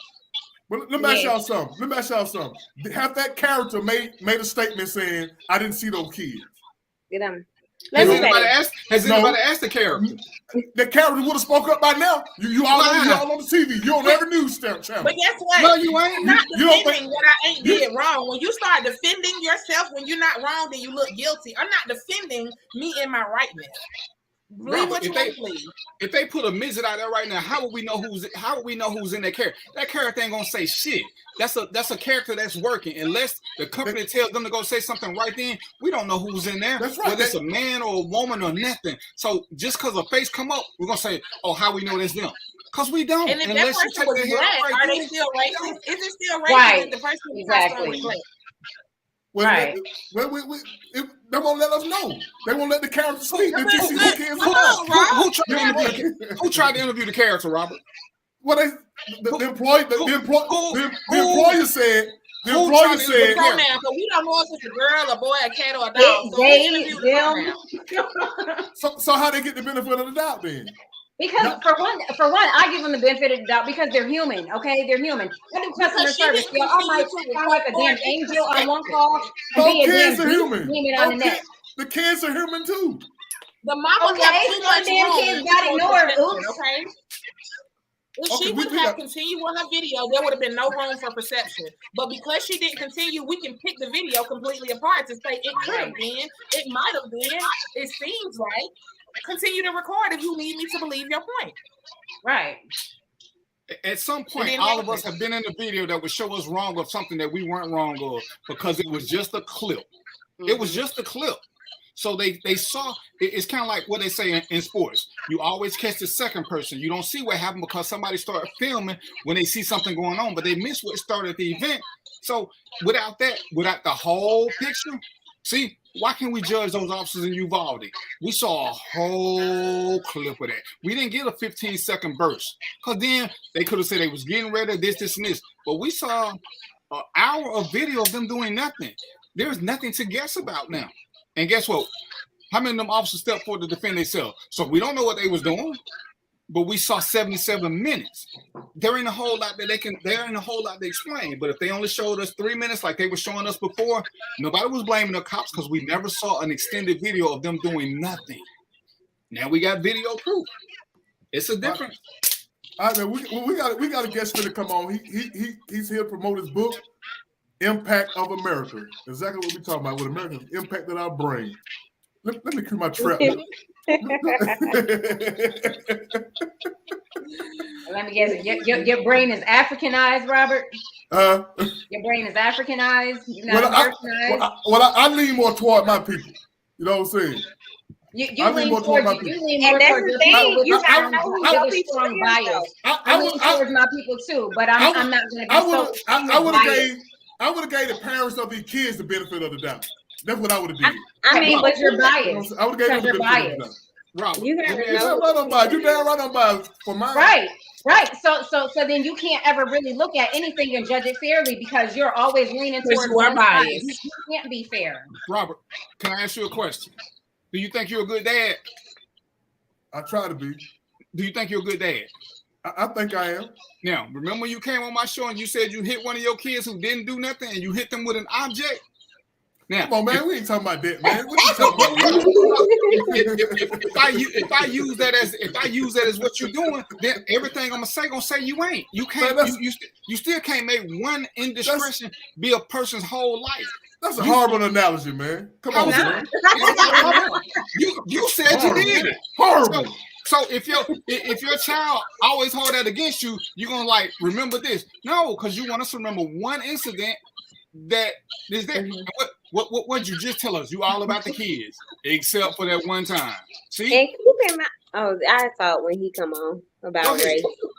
Now I was just gonna say, keep in mind, like they're not very racist, like how it's being made to be put out there. But if we keep focusing on that, then we make that real. Like you got to understand it. But we'll talk about this impact. Yeah, we're gonna bring our guest on, man. I get what you're saying. Dante Charles, man. He's the author of the book Impact of America. He's gonna let us know what this book is all about. He's gonna let us know where we can get the book from. So, without further ado, ladies and gentlemen, I want to welcome to the stage Mr. Dante Charles. What's up, man? Hey, how's it going? What's going on with you? Ladies and gentlemen, how y'all doing? Hey, what's going on, man? Hey, look, hey, Dante, you just heard what we were talking about, right? Yeah. You have a take on that before you get into the book? Honestly, it's not enough content. It's not enough video to make a full analysis of it. Obviously, I mean, if that were the case of what we saw in the main part of the video, of course we'd be upset and have a reason to, but it's not enough. We need to see what happened after. We need to see a lot of what happened before, and I just can't draw a conclusion on that one. Man, I thought I had you on my team. We on the team. We on the same team, brother. But it's not enough to really make a good judgment. We on the same team, but sometimes the quarterback throw a bad pass. It don't change nothing. The quarterback's still our quarterback. I'm saying, chill out. Absolutely. But anyway, man, welcome to Overflow, the Everyday People Show. This is the only show where everybody get to come on and chop it up, man. We welcome you on the show to talk about your book. Tell us a little bit about the book and where we can get it from. We're glad to be here. Appreciate you inviting me. Impact of America is basically a book that deals with perspective. I deal with a lot of people, whether it's on a professional level or in the community, and I've seen a lot of things. And the most really, I need to find a word for it, but a real experience I had was during the Trump administration. And I'm not making this political, but during that administration, it really showed me a lot of where a lot of our people mindset was. And it kind of blew me away. And it has nothing to do with what sides they're on or anything like that, but just the mindset and the lack of knowing, ignorance. And I mean, I think that impacts us a lot. But that also led me into all of the other things that we have endured in America. And it's not a pity party, but I think it's really important that we stay abreast of our history as well as our improvements, and understand the conditioning that we've been under all of our lives in this country, from us to our parents, great grandparents on down. We have been living by what has been told to us and taught to us to believe. And so the book really deals with a lot of that: belief systems, conspiracy theories, slavery, light skin, dark skin, religion. I mean, you name it. Everything that we've dealt with that impacts us to this very day is talked about in this book because it brings about really great dialogue, good conversation, and it also keeps our history in the forefront of everyone's mind. This critical race theory ideal is an example of how they put a lot of ideals and different things into our brain. And I'm not one that accepts anything that you feed me. And that's the mindset that I would love to see all of our people on, not to just take anything because someone gives it to you or it sounds good. And what I've noticed is that our culture, we adopt, we love stories and fairy tales and sitting on the edge of your seat, stuff that gets you all excited, drama and things that really don't amount to nothing but bullshit. And we have become accustomed to that. We are adapted to that. And we're not in the same habit that we chase after myths and story tales. We don't have that same hunger to chase after truths and what's real, the reality of life and things like that. And so that's a passion of mine. I think if we as Black people chase after the true knowledge and wisdom that's always been there, always been accessible, if we do that, we'll become a much better people and we can make a lot more things happen. We've come a long way. We've done a lot by all means, but we would be even 100 times farther if we changed our mindset as a whole. So that's pretty much what the book deals with. It deals with all that. And I never talk about problems without giving solutions. So there's an entire, the conclusion are several pages of nothing but solutions to a lot of the things that we've dealt with and continue to deal with. Okay, y'all got any question for Mr. Charles? Like, what's in the book? No, but I have a compliment. You have some beautiful, beautiful chocolate skin. Oh, wow. Thank you. Thank you. I appreciate that. She got me over here cheesing. She got me cheesing. She got me blushing. Yeah. Y'all got anything else about the book? Where can we find it? I appreciate it. I've always been a person, or in my younger days, that pretty much went by what was given to me and what I grew up on and what the elders always said. It wasn't until I got in my 30s where I decided that I wanted to know things for myself and use my own judgment opposed to what I was raised on. So I do appreciate that a lot. Absolutely. Absolutely. Where can we find the book? So and, the book sounds very interesting. Sound like, a perspective I would love to read upon. Okay, well, good. The book is at Amazon. It's on Amazon, and it's also in Barnes and Noble. I think it's at Kindle, and I think with this publishing company, I think they put it everywhere wherever they sell books, as far as your major retailers. But definitely Amazon and Barnes and Noble, you can get the book. Okay. Yeah. Thank you. Yeah. So I think it's a great read. I think I like when authors put content out that really matters. I think it's important that we have things in our house, in our home, on our bookshelf, our coffee table, or wherever that a book that can really start healthy dialogue. I get tired of going to Christmas events, parties, house parties with the family, and every year all you got is uncles and cousins and everybody around the table arguing about the Bible and debating about, this and that. And that's not running away from God or godliness, but it's just that we need to be more productive. We need to be more productive and utilize that in ways that's going to really elevate us as a people. And I think this book is definitely key, something that you would really be rewarding for family, friends, book clubs, you name it. Yeah. I got a question for you, sir. And I don't know if your book covered this, but this is one of the things I'm noticing about us. How do we overcome what we grew up on, because most people don't want to say that their parents did a bad job, because they really did. They did the best they could. But as we carry on beatings and whoopings and think that we ain't that we not traumatized by it, because if we admit that we traumatized, then we got to admit that our parents did a bad job. But we know better, so we can do better. And it don't mean that your parents did a bad job. It just mean they did the best that they could at the time. And I see that being passed on, that people still think that, and we ain't talking about a spanking here or there. They still think that beating kids is okay, because look at them now. And and I put it in the can to being a rape survivor. Just because you survive rape don't mean everybody should go through it. You survived the beating, but you ain't come out a better person if you think it's okay to beat your children. Absolutely, you're dead on point.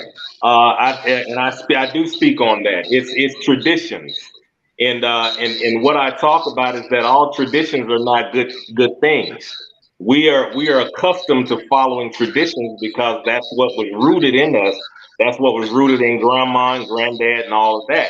So we follow it and we never break that chain. But you're absolutely right. It is up to us to take on a new mindset. All that is indoctrinated things that's been put into our brain. Other people have always used our brain instead of us using our own brain. And that's what we've got to replace, that habit with a new habit of using your own mind and using the common sense that God gave all of us. But we refuse to use those common sense because we're so used to taking and absorbing what somebody else said or what this guy said. And if they come out with it articulate, they sound good with it, we will eat it up, man. We will eat that shit up, and it just keeps us lost. And we pass that misinformation on down to our children, and it continues on, man, through cycles of generation and generation.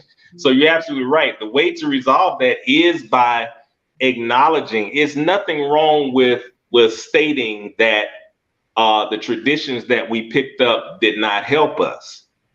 And you're right. It does make some people feel like when you're saying grandmas did a bad job. They didn't. They did only what they knew to do. They taught us only what they knew to teach us. And so I'm still thankful to my grandmother. She was the sweetest woman I've ever known besides my mom. But my grandmother taught me everything that she had to give me. So that in itself is enough for me to still hold her on this pedestal. It's not her fault that what she was teaching had absolutely nothing to do with the elevation of my mind, of my growth and livelihood. It's not her fault. She did what she thought she was doing to help. And so you're dead on point. Well, Bo wants to know how long it took you to come up with how long did it take you to write the book, and how did you come up with this content? It took me about a year to write the book. It really wouldn't have taken that long. I'm very busy. I am an entrepreneur, and that keeps me swamped daily. So it was a struggle because of my schedule. But it took about a year. And the reason that I came up with the content is everything that we're talking about. I just got sick of seeing us continue to be lost. It hurts us more than people realize. I can give you a lot of examples. I'll give you just two for the sake of time. Let's start with Obama. Let's do that, and I'll make it brief, okay? So one of the biggest complaints from Black people who did not vote for Obama was, one, he was in favor of gays getting rights. That's number one. Number two, what was the other one? It was gay right. And he was for women's right to choose for their body, abortion. Those are the two main things that Black folks had a real problem with, and most of those Black folks were religious-led Black folks. Now, don't get me confused when I speak on religion negatively, because I am a man of God and I do have faith and I believe in God, but I'm not a religious guy. I'm not into that. And so when you're over religious, you are a part of the indoctrination and you adopt all of the traits and all of the myths and all of the teachings that America gave us. And so you lose sight of what's really going on. So back to the point, what they failed to realize when Obama was in office was that he didn't mix religion with a political position of running the nation. He wasn't the president of Black people and straight people. He was the president of the United States of America, which consists of all people. So how in the hell is this man going to take away rights from everyone else who has the power to vote, who has the power to spend money, and all of these things, and women's rights, who have had the right for abortions and different things way before he got in office? How is he going to do that and call himself a president? They wanted him to be a dictator, and they didn't realize that. The other thing they missed is that this is a man that exemplified in his behaviors exactly what he believed in, because he had a wife, he had a Black wife, he had 2 beautiful Black children. And so he represented exactly what he believed in. And he was a Christian that attended a Christian church and didn't pretend to attend a Christian church. He actually attended a Christian church where he was a member, unlike the president that came after him. So we're so clouded with religion until we miss all of the things that's right in our face to see exactly what's going on.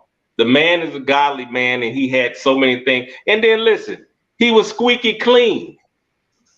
He went in office squeaky clean, no scandals, no sex scandals, no nothing before, during, or after he's been out of office. Well, he smoked some weed though. Huh? Well, you know, when I say squeaky clean, you know I'm not talking about. Yeah, he wasn't flawless, but what I'm saying is, it's interesting how they fought against him. We talking about Black folks now. They fought against him, but they embraced Trump, just like we embraced that master on the plantation. They embraced him, no matter what he did, no matter how many, excuse me, ladies, no matter how many pussies he grabbed and talked about it, no matter how many prostitutes he dealt with, no matter how many terrible business deals, leaving deals undone, no matter all of the scandal, all of the everything that he had gone through, they embraced and loved and worshiped this man because he played the game. He used our belief system against us because he played the game of religion. And he voted, he talked about gays not having rights, and he pretended by standing in front of churches he didn't even go to and holding up Bibles and all of this stuff. And all of the blind sheep and all the blind sheep. So it's kind of like a book that's like talking to the people who are just like drowning in religion, and their thoughts and beliefs are stemming from that religion. Yes. Just a little bit. That was just a real extensive example. The book really covers a whole lot of stuff. That was really just an example dealing with beliefs in religion that is in the book. But the book covers a whole lot of other things. I mean, it deals with, it's so. Well, I guess I'll find out. I just bought it, so. Okay. Thank you. Mm-hmm. Thank you. But Dante, does it? Go ahead. Real quick, DVP, I want to go back to what you said about how do people get over, I guess you would say generational curses or trauma that they were brought up on. Just for me personally, I realized when my daughter was really, really tiny, just by looks on her face, I can resonate back with my childhood and remember how that looked, what I felt like with that look. And it hurt my feelings really, really bad. So I just had to take a look into myself to say, why are you doing that? Why did you make her feel like that when you knew how that made you feel when somebody made you feel that way? So at that point, I went and got this book, and I call it my Trauma and My Righting My Wrongs book. And these are all things that I write down that I feel like brought trauma onto my life, things that just wasn't good for me, what I didn't feel like was conducive. And like you said, my mom was doing the absolute best she can. So I'm definitely not dragging her or anything, but just things that I can do better, that wasn't done better with me. I write those things in those books. Wrongs that I have done, thus far that I want to write as far as my child is concerned. That is my go-to of what I don't want to be as a parent. Okay. I think that's healthy. Anytime you're writing down, it's actually therapeutic. Anytime you're writing things like that, your thoughts, your feelings, your pros, your cons, things that you don't like about yourself or about what you saw in your mom or what have you, and things that you'd like to improve, that is very healthy, and it's motivational for you to reflect and go back to those writings. So that's good. I think one important thing she said was we can go back on this, and our parents aren't to blame. They didn't know they didn't have access to what we had access to now. And I think that's why a lot of people are stuck in this. What's it called, Trina? Protective identity protective cognition. They don't want to sit back. You don't have to. Your mother, your father, whoever, they weren't bad people. They just didn't have the resources. And as we do better, it's okay. And I think that's the biggest problem with a lot of us. Why we keep passing on. Well, I turned out to be all right. Well, you didn't. You think abuse is okay. You think hitting your girlfriend is okay because that's what you grew up with. Yeah. And that's one of those things that invariably, and this is why I hate some of the racial conversations, because we'll blame everything on white people. And it's like, at some point we have to take some accountability for what we do, because we all claim to be grown and make our own decisions. So when do we decide to be better? Because we know certain things are wrong. And I made a question one time. I said, for everybody who got a beating, I want you to tell me at what point your parent was beating you, did you feel loved? And they were like, well, I know they didn't. When you were getting a beating, did you feel love? So quit beating your kids and talking about you doing out of love. Nobody feels love when they're getting beat. Nobody. Right. That's 100%. Nobody feels it. And, it's like, that's something that we got to stop within us. We got to stop promoting it. And it's just insane. So that was why I asked that. But I'm sorry. I know Robert had a question. I know he'll forget shit in a minute. But let me ask you something. Dante. Do you think that our culture, this gangster, like the people we put out front as our leaders, do you think our culture is playing a big part of our downfall? The story. I was going to do a story about Fani Willis. She's going after all these gangs. But now a lot of these rappers are getting caught up in this gang violence. And I saw a couple of posts on Facebook where people mad at her now because she's going after Young Thug and Lil Baby. I'm like, but this is her job. You know what I'm saying? But now people are mad at her for trying to clean up crime because she don't care who she's going after.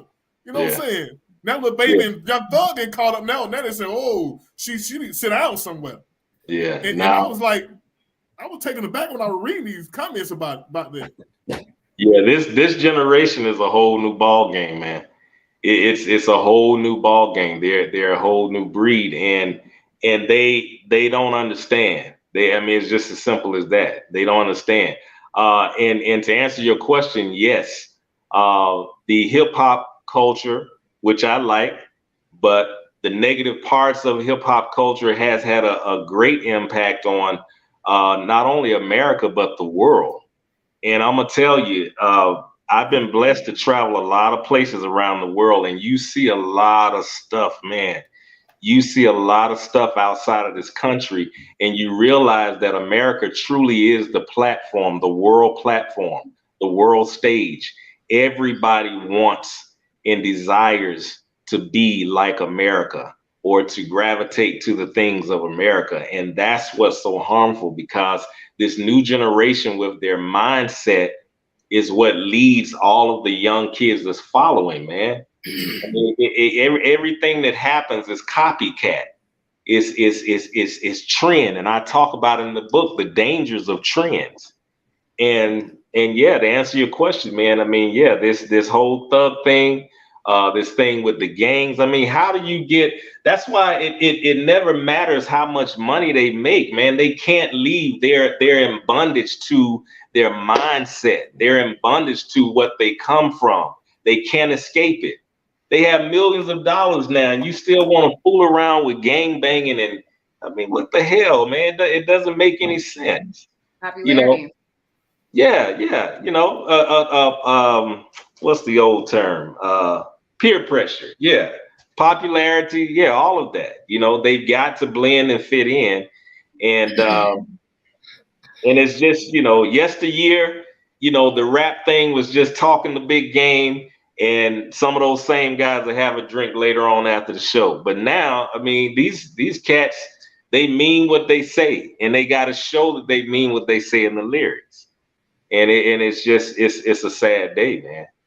You know, it's a sad day. But that's the reason that we have to elevate. And I think through discussion, dialogue, talking about it. You know what I'm saying? We have to, you know. I look at how sometimes we might see things in the public or the community, and we might laugh about it or what have you.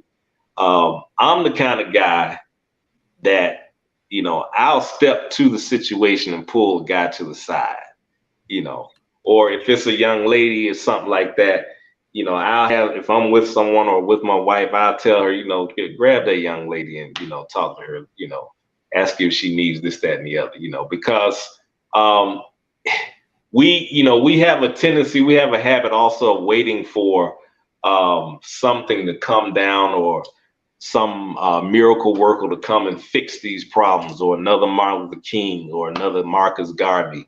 No, it's us. We don't have that no more. You know, it's enough of us. We're more intellectual than any of those guys, and bless them all. But, you know, back then they really did only have a few leaders, you know, to speak for everyone. But man, black folks are the most intelligent people on the face of this earth. We hold more degrees than any white race, European.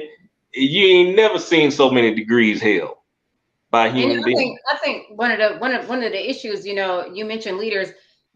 I think one of the issues is that we keep looking for leaders. We keep looking for a savior instead of just being that. Be your own savior. That's your own mind free. Why are you looking for somebody to come and lead us? Like, it's like, oh, well, who can we follow? We're looking for somebody to follow because, you know, like you were saying earlier, we are very gullible. We are a very gullible people. Yeah. And, you know, that's just unfortunate. We keep searching for somebody. It's like, and America has already shown us time and time again, every time we do have a leader that is going to steer us in any direction that may be positive, they're going to take them out. But don't you kind of need kind of like a leader, sort of, to kind of like to kind of help everybody get on one accord? Because if everybody's leading, and who's gonna follow? You know what I'm saying? No. I'm not saying we need a leader and like we need somebody like somebody to follow. We need somebody to take the charge.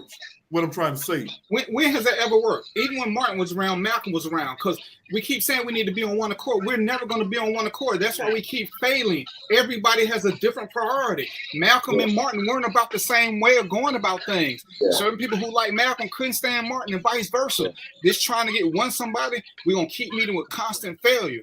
But until you look within yourself, like my man is saying, you got to make you a better person first. Then you don't need a leader. You just need somebody else on your team, and then we can progress. We love to say, look at white people, they don't argue, but when you look at everything going, every time you see something, white people are so divisive, but we keep looking for one person.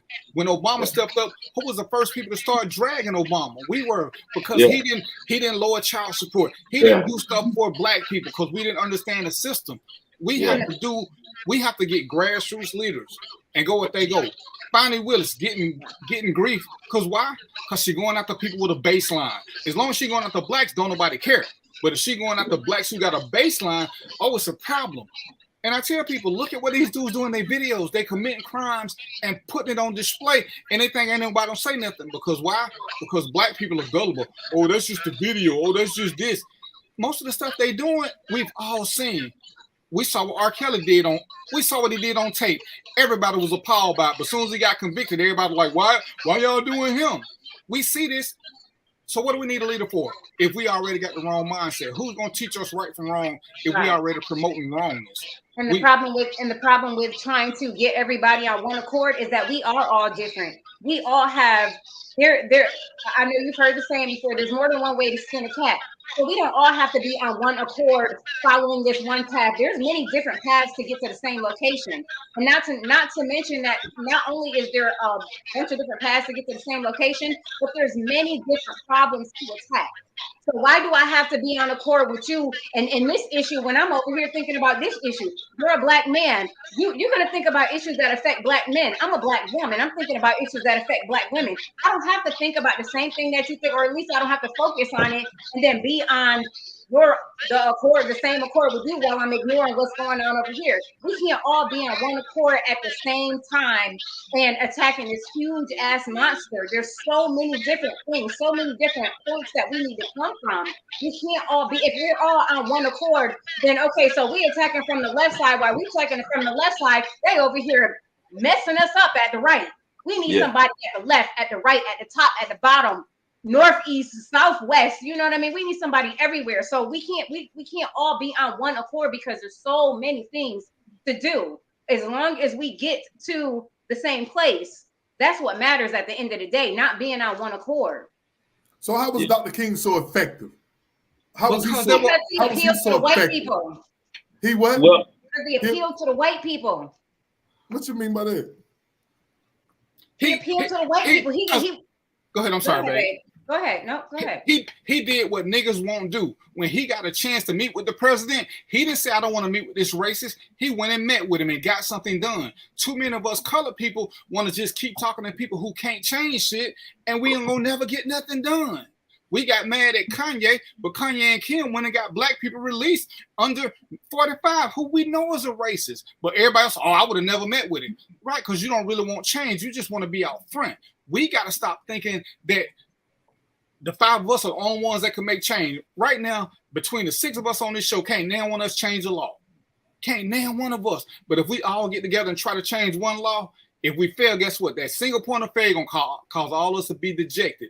But like Trina said, if all 6 of us take one different problem and we all coordinate together, they can't shut all 6 down at the same time. So whichever one is getting the most attention, we can start focusing on that while still keeping this going. Martin was effective for only a certain amount of people because the people who were the Nation of Islam one with Martin, Malcolm had his own crew. They were totally separate. And we act like we don't want to acknowledge the fact that they were 2 separate sects doing different things. As Trina say, the goal is the same. The path is different because we love to quote Malcolm, but we can't point to nobody Malcolm hit. But Martin did his thing. He appealed to white people, got money. Malcolm did his thing. He got us together and start understanding that we got to protect Queens. We got to do this. We got to do this. And we had the Black Panthers doing their thing. Everybody's got to do something different so that they can't concentrate on one area. So what was Martin and Malcolm? They was leaders. Yeah, but you have to remember that it was timing. See, that at that time you needed a spokesperson for the people. You needed leaders to speak for the black people who were strong. And it wasn't many strong ones like that would stand up in the forefront because you had a lot of scared Negroes. So you needed that then. But today, man, you got a million Malcolms, you got a million Martin Luther Kings, and it's us focusing on that 1%. That means that those millions of black folks who have that conscious mind and understanding to push, to talk about it, to get it out there, and that's how the change comes. And what happens is the loss, they eventually will tag on when they see so many of us, speaking what's effective. You know what I'm saying? And so that's the thing. I don't think today, and it's kind of been proven, I don't think today a leader to speak for all the people, it's not that time. It's not that time. And, I don't think it would do anything. Yeah, and then even if we just have little patches of people just taking care of little issues, one step at a time. One step at a time, we eventually get there. Like I talked to Darren. We always talking about, we need to take care of the communities and we need to do this. Okay, so everybody's always talking about that, but a lot of times I notice that when people speak of that, they want to talk about black people as a whole. Black people as the whole country. No, to hell with the whole country. Focus on your neighborhood. Let's start with your block, your streets. Let's get a community watch program just on your street alone. Every single Black person, just your street.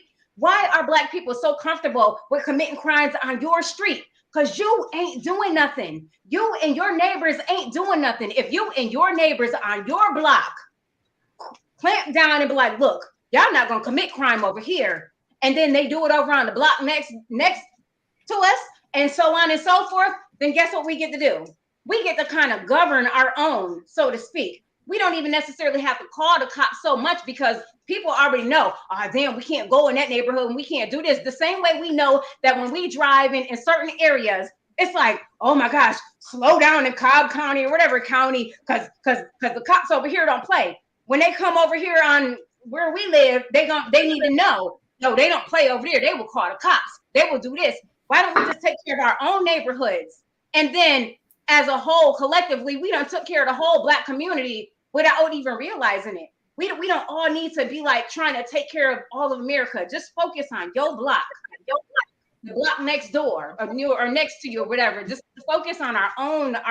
As Darren was saying, people so busy worried about Washington, D.C. They're not worried about the local.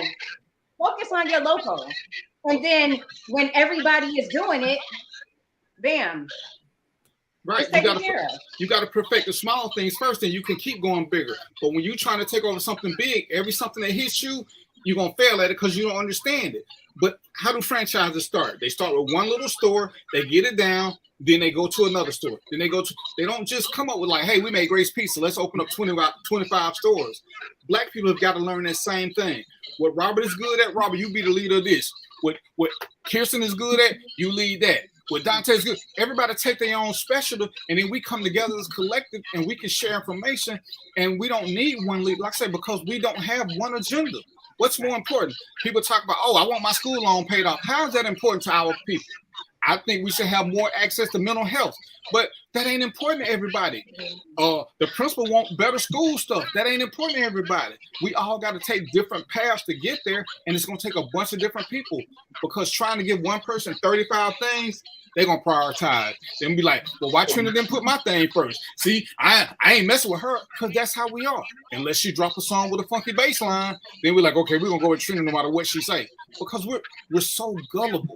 We're so gullible, and we quick to cut off people simply because somebody got a different thought process. And that's what I hate about us, because I can't respect y'all's opinion or how y'all prioritize. Man, you crazy. We need to do this. I don't know his situation. How can I tell him what he needs to prioritize? Black people they're less forgiving of each other than they are of anybody else. And as Trina say, in our neighborhoods, we'll let somebody Black come in our neighborhood and commit crime, and then talk about what somebody else ain't doing, because we don't believe in snitching. So it's okay to rob and rape my wife as long as you look like me, and I ain't gonna say nothing. And if a white man come down and try to reduce crime, I got a problem with them. Why you trying to cut out crime in my neighborhood? I want to get robbed. I want my wife to feel unsafe. I want y'all to steal my car. I ain't gonna say shit. Just don't let a white boy do it. Because we keep going back and forth to that same thing, because that's what a lot of these woke leaders keep telling us. And in history, my man did the thing. In history, where have we ever gotten without the financing of white people? Ever. Those ones we want to raise the most hell with. But they got the money. They got the, because all we want to buy is Jordans and Cadillacs and rims.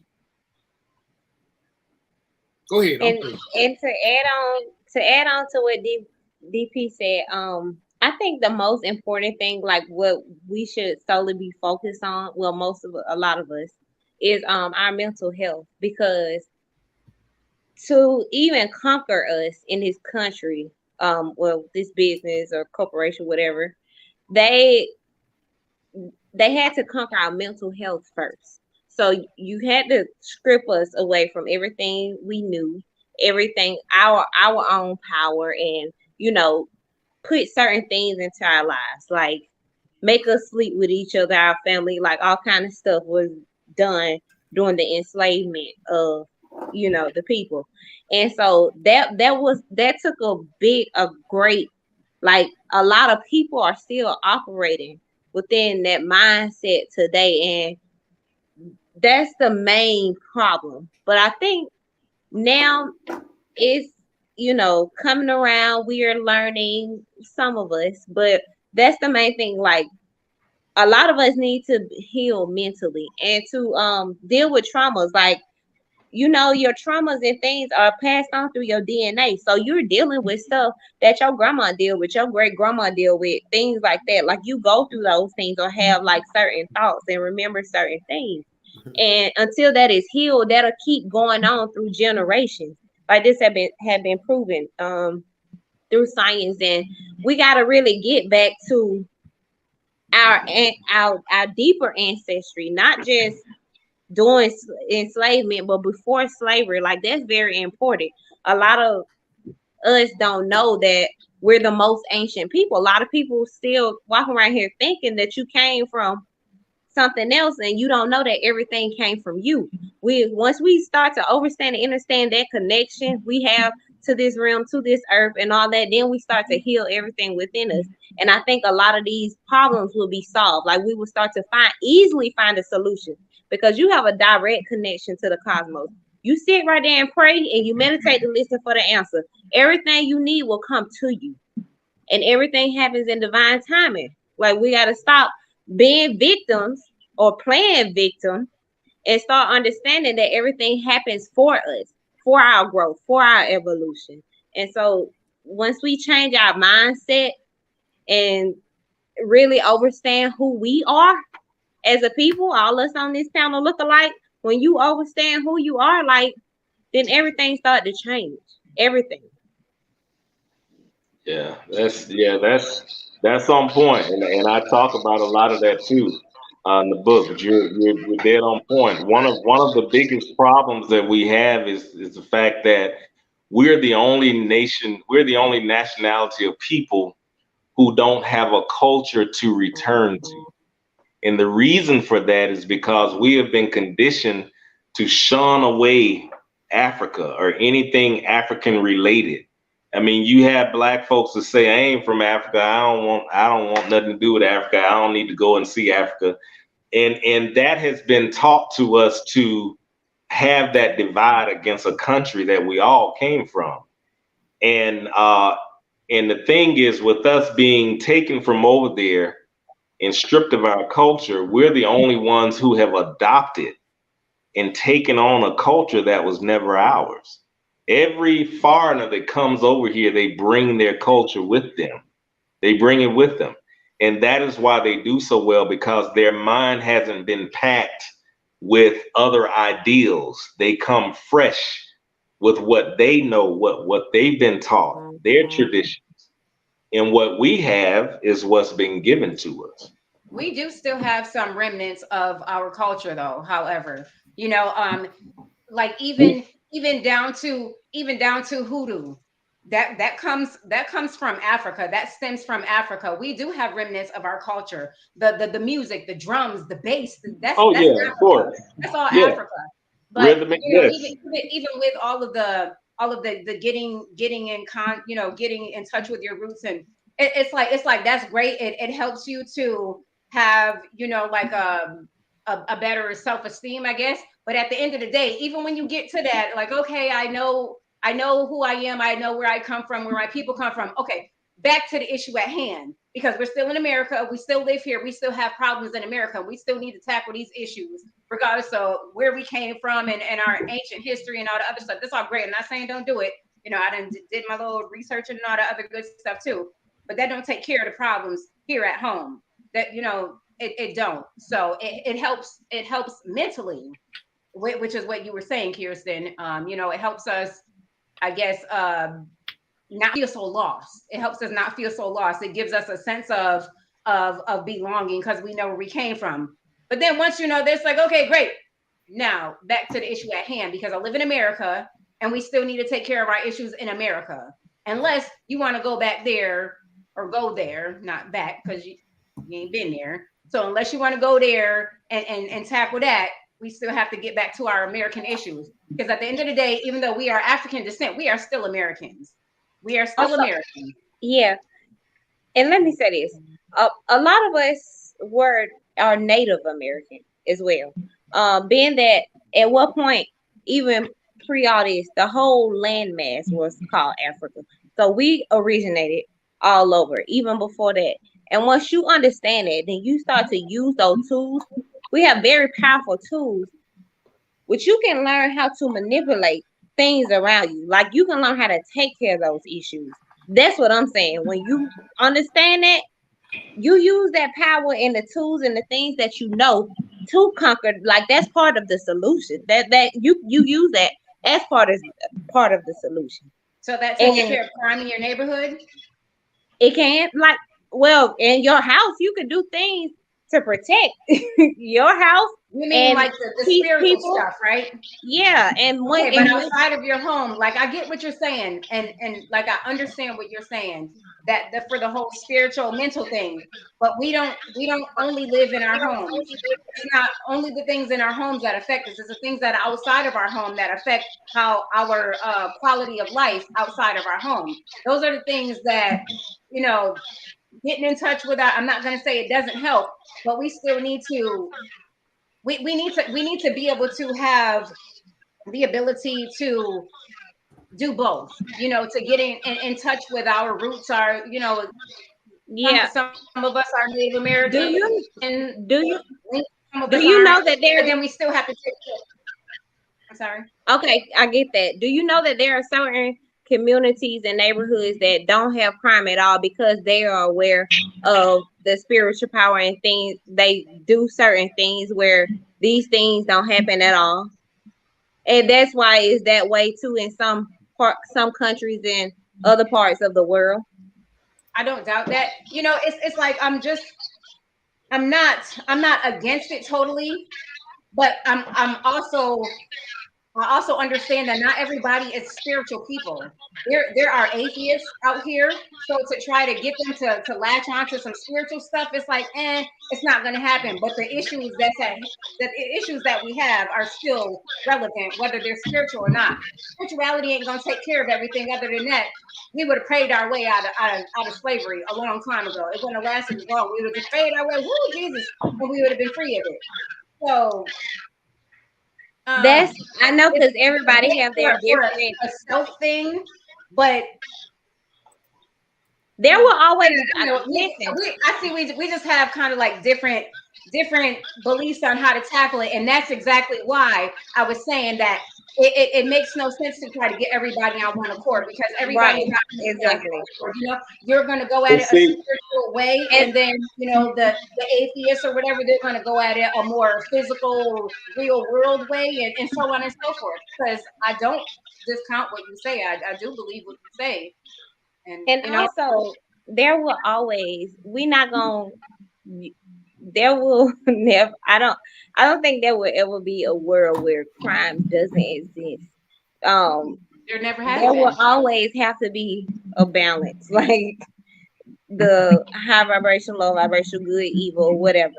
And like that's just the way of the world that we live in. What I'm saying is, once you understand certain things, your focus change.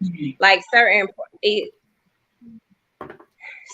problems, some things that you perceive as problems now just don't affect you no more. But you know, it is what it is to certain people. Or you can understand those things, and then you understand that this is not your way, and you still go another way. So, you know, just because you don't follow a certain thing doesn't necessarily mean you don't understand it. You can understand something and still, you know, just like the agree to disagree. You can understand something and still not choose that path. You understand what I'm saying? Right.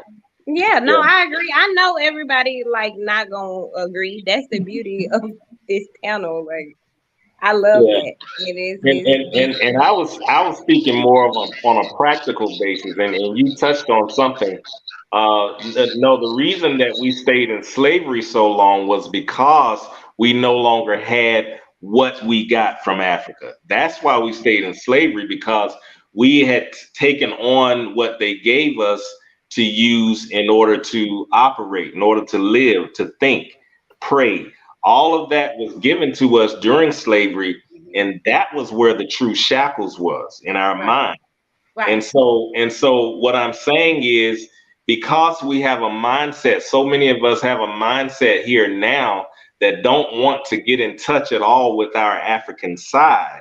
We miss out on a lot of powerful cultural things that that would help actually elevate us.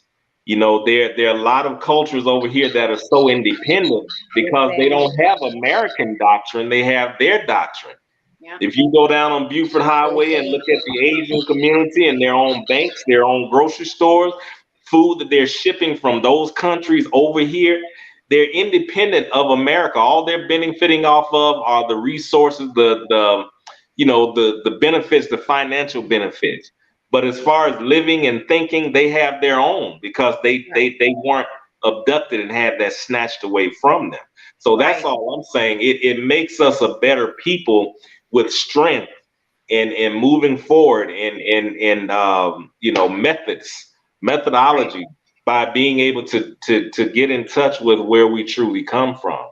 Oh yeah, there's most certainly a lot of people who have been, indoctrinated by the whole American spirituality in it. But there's also a spiritual revolution taking place. I mean, listen to Kirsten.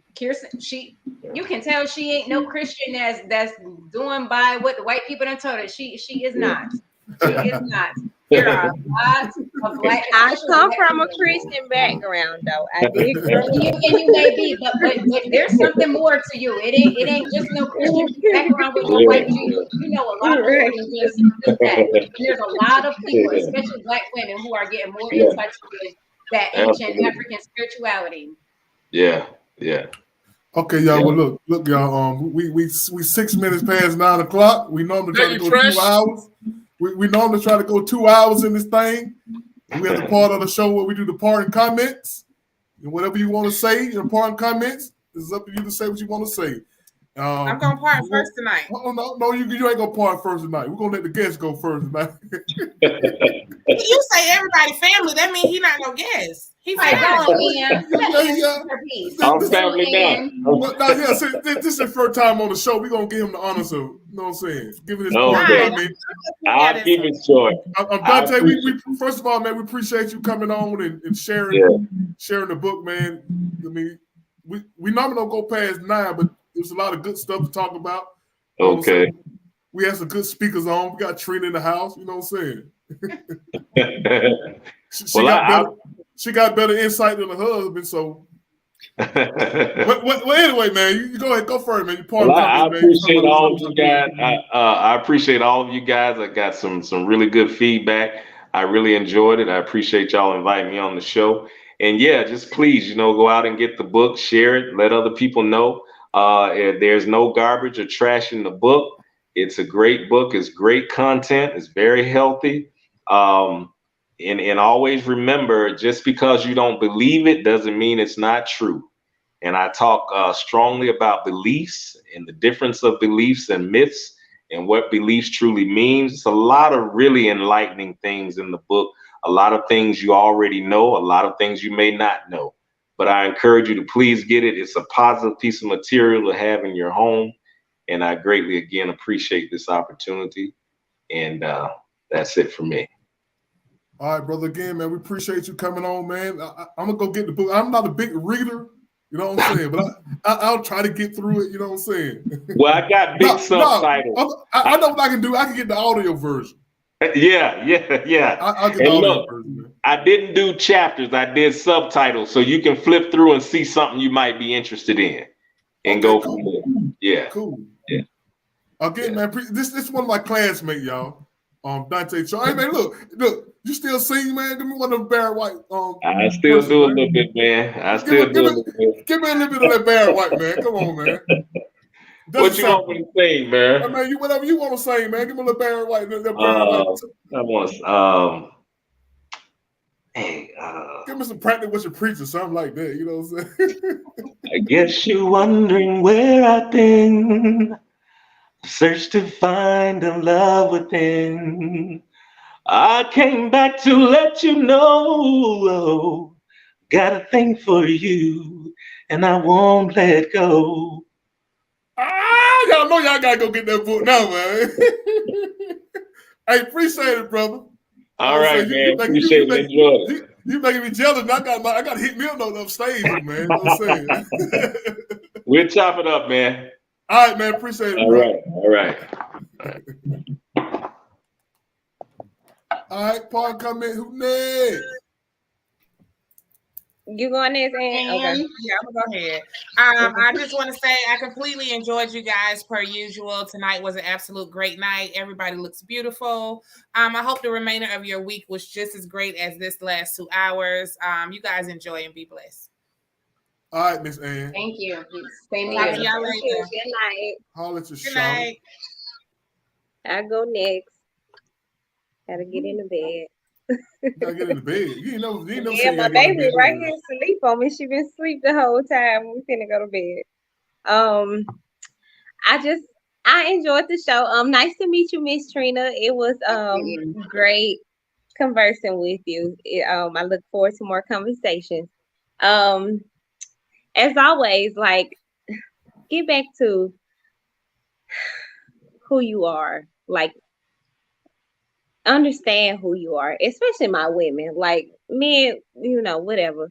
But the women, I mean, because once the women, like, we really, it has been looked at that like the men are the leaders, but women really are, the men actually kind of follow. We're just say we the leaders. We just let them think they are. Right. So yes, once ma'am. we start to get to where we need to be, the real men, like even the men y'all serve our purpose, but we are the brains, and everything behind the family. And it's important for us to get back to that, especially women. Like, we have a great role in our family as the nurturers and the mothers of nations and generations. And it's important for us to get back to that most ancient part of ourselves and to continue this work of healing.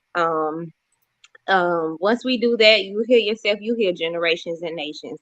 I love y'all. As always, let's continue to heal together, and I will see y'all next week. I love y'all. Good night. And y'all follow Kirsten on IG, man. She got a little clothes thing going on. Some of y'all ladies don't know how to dress. Kirsten can hook y'all up now. Yes, I will. I got a new collection too coming this weekend. Okay, I love y'all. You want to talk about it a little bit? You ready to go to bed? Yeah. All right. I'm gonna post about it on my face. Please follow me on Facebook and Instagram. I'm Kirsten the Eccentric, my page on Instagram, and Kirsten Rush on Facebook. And I love y'all. Good night. All right, love you too, my sister. All right, have a good one. Who we got next? Who gonna go next? Trina Marie, I believe in women's first. I'm gonna tell them until I die, bro. Well, I'll just say, just take care of your own backyard. Literally. Take care of your own backyard, your own neighborhood. If everybody cleans up their own backyard and their own little neighborhood, then eventually we will have a beautiful world to live in for our kids to come up in. And that's all I got. All right, Trina. I want to thank you for finally coming on the show. I finally got you to come on this show, man. You coming back? You gonna come back with us sometime? You ain't gotta come. Okay, he ain't gotta come. You can come. You're welcome to come. You ain't gotta come because he inviting you. I'm inviting you. Well, thank you for your extended invitation. You're looking pretty nice today too. Thank you. You know what I'm saying? No, DVD. I don't mean nothing by that, man. She looking nice. You did a good job, boy. You pick one, boy. Make my black mind blush. Stop it. This is how violence started. Oh yeah, Trina, talk about your business real quick. Little Things by Kalia. I do like personal or custom glasses. I don't know why you can't see it so good. I'm trying to put it against my chocolate so you can see my name. It's in gold, so it's kind of hard. But it got like we see it. The stuff, all the good stuff. I also do bath products. I do like bath bombs and soaps and shower steamers that like clear out your sinuses to where you can see what you're thinking and all kind of stuff. Just hit me up at let me know what you want. You got a site? Hit me up in my inbox if you want to. It'd probably be a little bit easier, but you can go to Little Things by Kalia and hit me up there as well. Oh, okay. What's up? Can I hit it in the inbox, Darren? No, sir. But you already knew the answer to that. You already knew. Well, how she gonna get some customer? We can't hit it in the inbox, man. She got a website. But if it's business, go ahead and hit it. She say hit it in the inbox though. Go ahead. I'm gonna DM her. I'm gonna DM you, Trina. You said silly. Good night, Okay. Robert. All right, good night, Trina. Thank you for coming. All right, my brother. Hey, y'all know what it is. I'm DVP. I do my show tomorrow night from 6 to 8. I'm a steal the women. We're gonna have a show and let the women talk tomorrow. These same 3 women. So come on through, Robert, and show support for your cast. Hey man, look behind you, man. You need to clean up too. For what? For what? This is my piece. This is my piece. Hey, I'm that messing with you, bro. Hey man, look, man, I appreciate you so much. I want to say I appreciate you so much, man. You know what I'm saying? You know, I had guys calling out, man. You know what I'm saying? You know, I can't talk like you, man. I can't. Bro, what I tell you before, you got your show. You do a hell of a job. Hey man, just you can talk in 10-minute spurts. I can talk in 20-second spurts. You know what I'm saying? That's because you don't like to write stuff down to keep you focused. I believe, man, you're gonna end up being a team, man. You know what I'm saying? We gotta find a way. We might have to merge one day, man. We already played on the same team. You ain't played fair. Oh, don't forget they having that. They called you about their get together next month. Oh yeah. Right, you coming? I'm gonna try to swing through that. You know, I ain't staying, but I'm gonna try to swing through that. You black folks ever try to do something? That mean no, dog. Oh, come on now. You know I always show up. I just come and I keep moving. I ain't gonna stay for no 2-3 hours. Everybody know when black folks say, I'm gonna try to come, man. You ain't gonna see them. Hey man, anyway, let me go take care of my wife since you got me deep in debt. You got me deep in debt. I got you deep in debt, man. You good. I had to bribe her to come on this show. Oh no, she happy she came though. She gonna tell you thank you, Darren. Thank you, hey, baby. And Pansu is hilarious. Who? Pansu, that's one of your fans. He's hilarious. Oh yeah, he been tripping all day, man. Whoever Pansu, thank you for coming on the show. Thank you for coming on the show, man. Tell somebody about the show, man. Come back. You're welcome to come on the show and talk, man. Live. You're welcome to get on here and talk with us live, man. This is Everyday People Show. This is how we roll, man. I don't care who come on this show. You know what I'm saying? But keep it real. Don't be disrespecting nobody when you come on. You're welcome to come on. Anybody welcome to come on this show. If you got something you want us to talk about, we'll talk about it. Because this is an Everyday People Show. And you're an everyday person. You know what I'm saying? That's how we roll. I'm on Facebook, so I'm not sure what channel this is, but you got to catch me on Facebook at Random Thoughts with DVP. Because I don't know what the purple means. So, Robert, what does the purple mean? Where is he watching you from? That's Twitch. He watching from Twitch. He watching on Twitch. And so I ain't never heard of that. Yeah, Twitch. Yeah, but catch me on Facebook or YouTube. Random Thoughts with DVP. I can't type in the comment section, but that's where we at. But yeah, I appreciate it, man. You know, I try to help you out when I can. Once you got a couple of people missing. Yeah, man. It's a gaming streaming site. All right, that's what's up, Panzu, because I like you. Come on over tomorrow from 6 to 8. All right, let me get out of here, man. All right, bro. I got a wife I got to go take care of. Before you get me can I see in your line?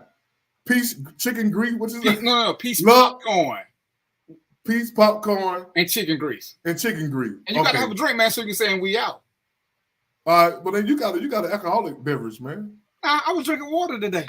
I tried to drink and do the show one day, man. I was just giggling all over the place. You stupid. Nah, bro, I ain't messing with you no more. All right, man. Appreciate it, man. Later. Later too, man. All right, y'all. This is what we got to say goodbye, y'all. I appreciate everybody for coming on the show live. I appreciate every comment that y'all posted. Look, this is the Everyday People Show. You are welcome to come on and chop it up with your boys and girls live every Tuesday at 7 Eastern Standard Time. Until then, y'all, hold it down. Hold it down. And remember, it's your life. You are the director. Make that movie the way you want to make it. Peace out, y'all. Ada.